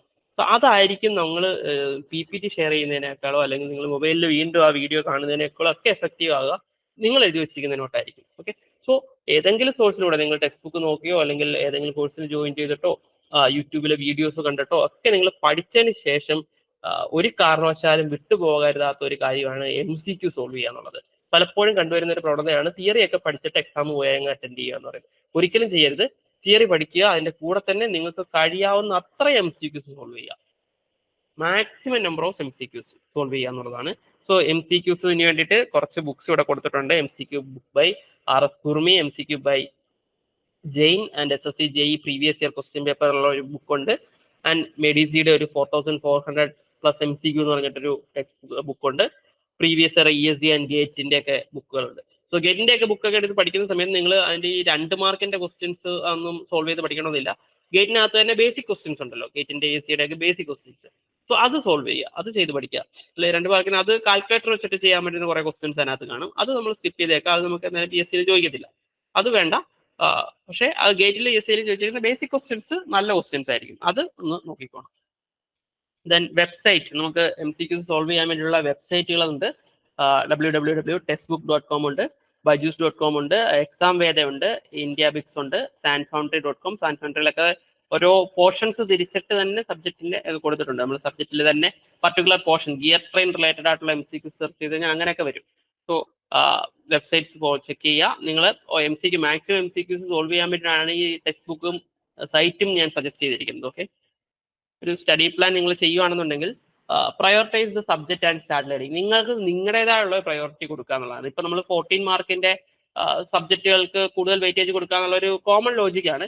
എങ്കിലും നിങ്ങൾ നോക്കുക, ഇതിനകത്ത് നിങ്ങൾക്ക് കുറച്ച് ടൈം അധികം സ്പെൻഡ് ചെയ്യണം, അല്ലെങ്കിൽ തുടങ്ങാൻ നല്ല സബ്ജക്ട് ഇതാണ് എന്നൊക്കെ തോന്നുന്ന ഒരു സബ്ജക്ട് കാണുമല്ലോ, ആ രീതിയിൽ തന്നെ സ്റ്റാർട്ട് ചെയ്യുക. അല്ലാതെ ഞാൻ പറഞ്ഞു തരുന്ന രീതിയിലോ അല്ലെങ്കിൽ ഇന്ന സബ്ജക്ട് ആദ്യം പഠിക്കണമെന്നൊന്നും ഞാൻ സജസ്റ്റ് ചെയ്യുന്നില്ല. നിങ്ങൾക്ക് നിങ്ങളുടേതായിട്ടുള്ള ഒരു പ്ലാൻ ക്രിയേറ്റ് ചെയ്യാം, പക്ഷേ അത് ഉണ്ടായിരിക്കണം. അത് അല്ലാതെ റാൻഡമായിട്ട് ഇന്ന് നിന്ന് പഠിക്കുക ഇങ്ങനെ ഇത് പഠിക്കുക ആ രീതിയിലല്ല. സ്റ്റാർട്ടിങ്ങിൽ നിങ്ങൾ പഠിച്ചു തുടങ്ങുന്നതിന് മുമ്പേ തന്നെ ഏതൊക്കെയാണ് പ്രയോറിറ്റൈസ് ചെയ്യേണ്ടത് അത് പ്രയോറിറ്റൈസ് ചെയ്ത് ആ ഒരു ഓർഡർ ക്രിയേറ്റ് ചെയ്യുക. ഇപ്പൊ നിങ്ങൾ ആദ്യമേ പ്രൊഡക്ഷൻ ടെക്നോളജി ഒരാഴ്ച പഠിക്കാം, അത് കഴിഞ്ഞിട്ട് പ്രൊഡക്ഷൻ ടെക്നോളജിയിൽ MCQ സോൾവ് ചെയ്തതിനു ശേഷം ഞാൻ വേറെ സബ്ജക്റ്റിലോട്ട് പോകും. അത് ആ പ്ലാൻ ആദ്യമേ തന്നെ റെഡിയാക്കുക. പ്രയോറിറ്റീസ് എന്തിനൊക്കെയാണോ ആ രീതിയിൽ ആ പ്ലാൻ അനുസരിച്ചിട്ട് തന്നെ നിങ്ങൾ മുമ്പോട്ട് പോവുക എന്നുള്ളതാണ് first. So prioritise the subject. Next, keep your own hand written notes. ഞാൻ നേരത്തെ പറഞ്ഞതാണ്, നിങ്ങളുടെ തന്നെ ഒരു ഹാൻഡ് റിട്ടൺ നോട്ട്സ് നിങ്ങൾ ക്രിയേറ്റ് ചെയ്യുക. ഡീറ്റെയിൽ ആയിട്ടുള്ള ഒരു നോട്ട്സ് ക്രിയേറ്റ് ചെയ്യുക. ഇനി പാരലായിട്ട് തന്നെ ഒരു ഷോർട്ട് നോട്ട്സ് കൂടെ കീപ്പ് ചെയ്യുക, അതിന്റെ കൂടെ തന്നെ ഷോർട്ട് നോട്ട്. ഇത് എന്തിനാണെന്ന് ചോദിച്ചു കഴിഞ്ഞാൽ, നിങ്ങൾക്ക് എക്സാമിന്റെ തലേന്നൊക്കെ എടുത്തിട്ട് 2 ദിവസം മുമ്പ് നിങ്ങൾ റിവിഷൻ പരിപാടി എല്ലാം കഴിഞ്ഞിട്ട് മടക്കി വെച്ചിട്ട് വീണ്ടും ഒന്നേന്ന് പറഞ്ഞ് നോക്കാനിരിക്കരുത്. നമുക്ക് എക്സാമിന്റെ 1 ദിവസം മുമ്പൊക്കെ നോക്കാൻ വേണ്ടിയിട്ട് ഒരു പാരലൽ ഷോർട്ട്, ഒരു ഷോർട്ട് ആയിട്ടുള്ള സംഭവം, അതിനകത്ത് മേജർ ആയിട്ടുള്ള ഇക്വേഷൻസ്, ഏറ്റവും മേജർ ആയിട്ടുള്ള പോയിന്റ്സ്, അങ്ങനെയുള്ള കാര്യങ്ങൾ മാത്രം ഇൻക്ലൂഡ് ചെയ്തിട്ടുള്ള ഒരു സംഭവം. ഡീറ്റെയിൽ ആയിട്ടുള്ള നോട്ട്സ് അല്ല പറയുന്നത്, ഒരു parallel short notes only for writing ഇക്വേഷൻസിന്റെ കൂടെ ഏറ്റവും ഇമ്പോർട്ടന്റ് ആയിട്ടുള്ള പോയിന്റ്സ് നിങ്ങൾക്ക് ആഡ് ചെയ്യാം. അതിന് വേണ്ടിയിട്ട് ഒരു ബുക്ക് ആഡ് ചെയ്ത് വെച്ചേക്കാം. Okay, then start attempting objective questions once you finish each topic. Okay, നിങ്ങൾ എല്ലാ സബ്ജക്റ്റും തിയറി പഠിച്ചു കഴിഞ്ഞിട്ട് MCQs അറ്റൻഡ് ചെയ്യരുത്, അങ്ങനെ ഒരിക്കലും ചെയ്യാൻ നിൽക്കരുത്. നമ്മൾ ഏണസ്റ്റിൽ കോഴ്സിൽ ഫോളോ ചെയ്യുന്ന രീതി എന്ന് പറഞ്ഞു കഴിഞ്ഞാൽ, ഒരു ക്ലാസ്സിൽ ഒരു ടോപ്പിക് ആയിരിക്കും പഠിപ്പിക്കുന്നത്. ആ ടോപ്പിക്കിന് ഇമ്മീഡിയറ്റ് ആയിട്ട് ഒരു ക്ലാസ് ടെസ്റ്റ് കാണും. ആ ടോപ്പിക്കിന് ഒരു 20 മാർക്കിന്റെ ക്വസ്റ്റ്യൻ. അതേപോലെ തന്നെ ഒരു പർട്ടിക്കുലർ സബ്ജക്റ്റ് അല്ലെങ്കിൽ ഒരു മോഡ്യൂൾ തീർന്നു കഴിഞ്ഞാൽ ആ മോഡ്യൂളിന് ഒരു മോഡ്യൂൾ ടെസ്റ്റ് കാണും. ആ ഒരു രീതിയിലായിരിക്കണം നിങ്ങൾ സെൽഫ് ലേൺ ചെയ്യുവാണെങ്കിൽ പഠിക്കേണ്ടത്. നിങ്ങളൊരു പോർഷൻ പഠിച്ചു, പ്രൊഡക്ഷൻ ടെക്നോളജിയിൽ ഇപ്പം മെഷീൻ ടൂൾസ് എന്ന് പറയുന്ന ഒരു പോർഷൻ പഠിച്ചു കഴിഞ്ഞു. സോ മെഷീൻ ടൂൾസ് റിലേറ്റഡ് ആയിട്ടുള്ള മാക്സിമം MCQs ചെയ്യുക. ഇനി പ്രൊഡക്ഷൻ കംപ്ലീറ്റ് ആയിട്ട് ആ മോഡ്യൂൾ കംപ്ലീറ്റ് ആയിട്ട് തീർന്നു കഴിയുമ്പോൾ പ്രൊഡക്ഷൻ റിലേറ്റഡ് ആയിട്ടുള്ള മാക്സിമം MCQs ചെയ്യുക. അല്ലാതെ MCQs എല്ലാം കൂടെ നമുക്ക് അവസാനം ചെയ്യാന്ന് പറഞ്ഞ് മാറ്റി വെക്കരുത്. MCQs ഇൻ ബിറ്റ്വീൻ ചെയ്ത് പോയിക്കണം. അതിനകത്ത് തന്നെ നിങ്ങൾക്ക് നല്ല ക്വസ്റ്റ്യൻസ് എന്നൊക്കെ തോന്നുന്നത്, ഓക്കെ ഇത് ചോദിക്കാൻ ചാൻസ് ഉണ്ട്, കൊള്ളാലോ ഈ ക്വസ്റ്റ്യൻ എന്ന് തോന്നുന്നത് ഒന്ന് നോട്ട് ചെയ്ത് വെച്ചോ. അന്നേരം അല്ലെങ്കിൽ അത് ക്വസ്റ്റ്യൻ ആയിട്ട് നോട്ട് ചെയ്യേണ്ട, അതിനകത്ത് നിന്ന് കിട്ടിയ നിങ്ങളുടെ അറിവ് ഒന്ന് നോട്ട് ചെയ്ത് വെച്ചോ. ആ നോളജ് പുതുതായിട്ട് കിട്ടിയത് അത് നമുക്ക് പിന്നീട് റിവൈസ് ചെയ്യുന്ന സമയത്തൊക്കെ യൂസ് ചെയ്യാം. ഓക്കെ, അത് തന്നെയാണ് അടുത്ത പോയിന്റ് വരുന്നത്, റിവൈസ് യുവർ നോട്ട്. പലപ്പോഴും കണ്ടുവരുന്ന ഒരു പ്രവണതയാണ് റിവൈസ് ചെയ്യാതിരിക്കുക എന്നുള്ളത്. എന്ത് ചെയ്യും, നമ്മൾ പഠിച്ചിട്ട് പോകും, പ്രൊഡക്ഷൻ തീർന്നു, അടുത്ത സബ്ജക്ട് എടുത്തു, അത് തീർന്നു, അടുത്ത സബ്ജക്ട് എടുത്തു, അത് തീർന്നു, ലാസ്റ്റ് പ്രൊഡക്ഷൻ എടുത്ത് നോക്കുമ്പോഴത്തേക്ക് ഇതൊന്നും പഠിച്ചതിന്റെ കൂട്ട് തോന്നുന്ന പോലും ഇല്ലോ എന്ന് തോന്നും. അങ്ങനെ വരാതിരിക്കാൻ വേണ്ടിയിട്ടാണ് റിവൈസ് ചെയ്യുക എന്നുള്ളത്. സോ എപ്പോഴും ഞാൻ സജസ്റ്റ് ചെയ്യുന്ന ഒരു സംഭവം എന്ന് പറയുന്നത്, നിങ്ങളിപ്പോൾ ഒരു 1 വീക്ക് പഠിക്കുന്നു, okay, so Monday to Friday പഠിക്കുന്നു, സാറ്റർഡേ നിങ്ങൾ അതുമായിട്ട് മൺഡേ ടു ഫ്രൈഡേ പഠിച്ച സംഭവങ്ങളുടെയൊക്കെ MCQs മാക്സിമം നിങ്ങൾ തപ്പിപ്പിടിച്ച് ചെയ്യുന്നു. സൺഡേ പുതുതായിട്ട് ഒന്നും പഠിക്കാൻ നിൽക്കേണ്ട. സൺഡേ നിങ്ങൾ ഈ ഇത്രയും ദിവസം പഠിച്ച കാര്യങ്ങൾ റിവൈസ് ചെയ്യുക. അങ്ങനെ ഒരു 4 ആഴ്ച നിങ്ങൾ ചെയ്തിട്ട് നിങ്ങൾ ഒരു മന്ത് എൻഡ് വരുമല്ലോ, മന്ത് എൻഡ് വരുമ്പോൾ ആ മാസം പഠിച്ചതെല്ലാം കൂടെ ഒന്ന് റിവൈസ് ചെയ്യുക. സോ ഈ റിവിഷൻ ഇങ്ങനെ റിപ്പീറ്റ് ചെയ്തുകൊണ്ടിരിക്കുക. ആ റിവിഷന്റെ ഫ്രീക്വൻസി നമ്മളിങ്ങനെ കൂട്ടിക്കൊണ്ടിരിക്കണം. എക്സാം എടുക്കുന്ന സമയത്ത് നമുക്ക് 2 ദിവസം കൂടുമ്പോൾ 2 ദിവസം കൂടുമ്പോഴെങ്കിലും റിവിഷൻ ചെയ്യാനുള്ള ആ രീതിയിലേക്ക് എത്തണം. നമ്മൾ ഓരോ തവണ റിവൈസ് ചെയ്യും തോറും നമുക്ക് റിവിഷന്റെ സ്പീഡ് കൂടി കിട്ടും. ആദ്യമേ നമുക്ക് റിവൈസ് ചെയ്യുന്ന സമയത്ത് ചിലപ്പോൾ 1 വീക്ക് പഠിച്ച സാധനങ്ങൾ റിവൈസ് ചെയ്യാൻ നമുക്ക് 2 അവറോ 3 അവറോ ഒക്കെ വേണ്ടി വരും, ചിലപ്പോൾ റിവിഷന് വേണ്ടിയിട്ട് മാത്രം. പക്ഷെ പിന്നീട് അത് ഈ ഒരാഴ്ച പഠിച്ച സാധനങ്ങൾ നിങ്ങൾക്ക് റിവൈസ് ചെയ്യുന്നതിന് ചിലപ്പം ഒരു ഹാഫ് അവർ മതിയാവും. പെട്ടെന്ന് നിങ്ങൾക്ക് റീകളക്ട് ചെയ്തിട്ട് റിവൈസ് ചെയ്യാൻ പറ്റും.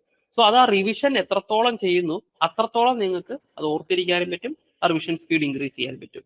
സോ റിവൈസ് ചെയ്യുക and attend mock test. Mock test attend ചെയ്യുന്നതിനകത്ത് നിങ്ങൾ കൊടുത്തിരിക്കുന്നത് ഈ മോക്ക് ടെസ്റ്റ് എന്ന് പറയുന്ന MCQ അല്ല ഞാൻ ഉദ്ദേശിച്ചത്, നോർമൽ MCQs അല്ല ഉദ്ദേശിച്ചത്. ലാസ്റ്റ് കംപ്ലീറ്റ് പോർഷൻസ് കവർ ചെയ്തതിന് ശേഷം ഈ പോർഷൻസ് വരുന്ന മോക്ക് ടെസ്റ്റുകൾ, അത് ഏണസ്റ്റിന്റെ ആകാം, അല്ലെങ്കിൽ വേറെ ഇൻസ്റ്റിറ്റ്യൂട്ടിന്റെ ആകാം, അല്ലെങ്കിൽ നിങ്ങൾക്ക് അവൈലബിൾ ആയിട്ടുള്ള ഏതെങ്കിലും സോഴ്സിന്റെ ആകാം. സോ ആ യൂസ് ചെയ്തിട്ട് എന്ത് ചെയ്യുക, മോക്ക് ടെസ്റ്റുകൾ അറ്റൻഡ് ചെയ്യുക. മോക്ക് ടെസ്റ്റുകൾ അറ്റൻഡ് ചെയ്യുന്ന സമയത്ത് ഒരു 100 മാർക്കിന്റെ മോക്ക് ടെസ്റ്റ് അറ്റൻഡ് ചെയ്യുന്ന സമയത്ത് ഉറപ്പായിട്ടും നിങ്ങൾ പോർഷൻസ് കവർ ചെയ്തിട്ടായിരിക്കണം മോക്ക് ടെസ്റ്റ് അറ്റൻഡ് ചെയ്യേണ്ടത്. അല്ലാതെ നിങ്ങളുടെ 50% പോർഷൻസ് കവർ ചെയ്തതിന് ശേഷം മോക്ക് ടെസ്റ്റ് പോയി അറ്റൻഡ് ചെയ്ത് നിങ്ങളുടെ ഉള്ള കോൺഫിഡൻസ് കൂടെ പോകും. അതൊരിക്കലും ചെയ്യാതിരിക്കുക. നിങ്ങൾ കംപ്ലീറ്റ്ലി പോർഷൻസ് കവർ ചെയ്തു എന്ന് ഉറപ്പാക്കിയതിന് ശേഷം മോക്ക് ടെസ്റ്റ് അറ്റൻഡ് ചെയ്യുക. കംപ്ലീറ്റ്ലി പോർഷൻ കവർ ചെയ്ത് കഴിഞ്ഞാൽ എത്രത്തോളം മോക്ക് ടെസ്റ്റ് നിങ്ങൾക്ക് ചെയ്യാൻ പറ്റുമോ അത്രത്തോളം മോക്ക് ടെസ്റ്റ് ചെയ്യുക. Then finally practice practice practice. എത്രത്തോളം പ്രാക്ടീസ് ചെയ്യാൻ പറ്റുമോ അത്രത്തോളം പ്രാക്ടീസ് ചെയ്യുക. സോ ഇതാണ് അതിൻ്റെ ഒരു നമുക്ക് സജസ്റ്റ് ചെയ്യാനുള്ള ഒരു സ്റ്റഡി പ്ലാൻ. നിങ്ങൾക്ക് നിങ്ങളുടേതായിട്ടുള്ള രീതിയിൽ ഇതിനെ മോഡിഫൈ ചെയ്യാം, നിങ്ങൾക്ക് നിങ്ങളുടേതായിട്ടുള്ള രീതിയിൽ ഇതിനെ ക്രിയേറ്റ് ചെയ്യാം പുതിയൊരു സ്റ്റഡി പ്ലാൻ, അത് ഫോളോ ചെയ്യാം. എപ്പോഴാണെങ്കിലും ഒരു കൃത്യമായിട്ടുള്ള ഒരു പ്ലാനിങ്ങിൽ പോകുക എന്നുള്ളതാണ്, ഒരു സ്ട്രാറ്റജി എപ്പോഴും ഉണ്ടായിരിക്കണം എന്നുള്ളത് ഇമ്പോർട്ടൻ്റ് ആയിരിക്കും. Okay, thank you all.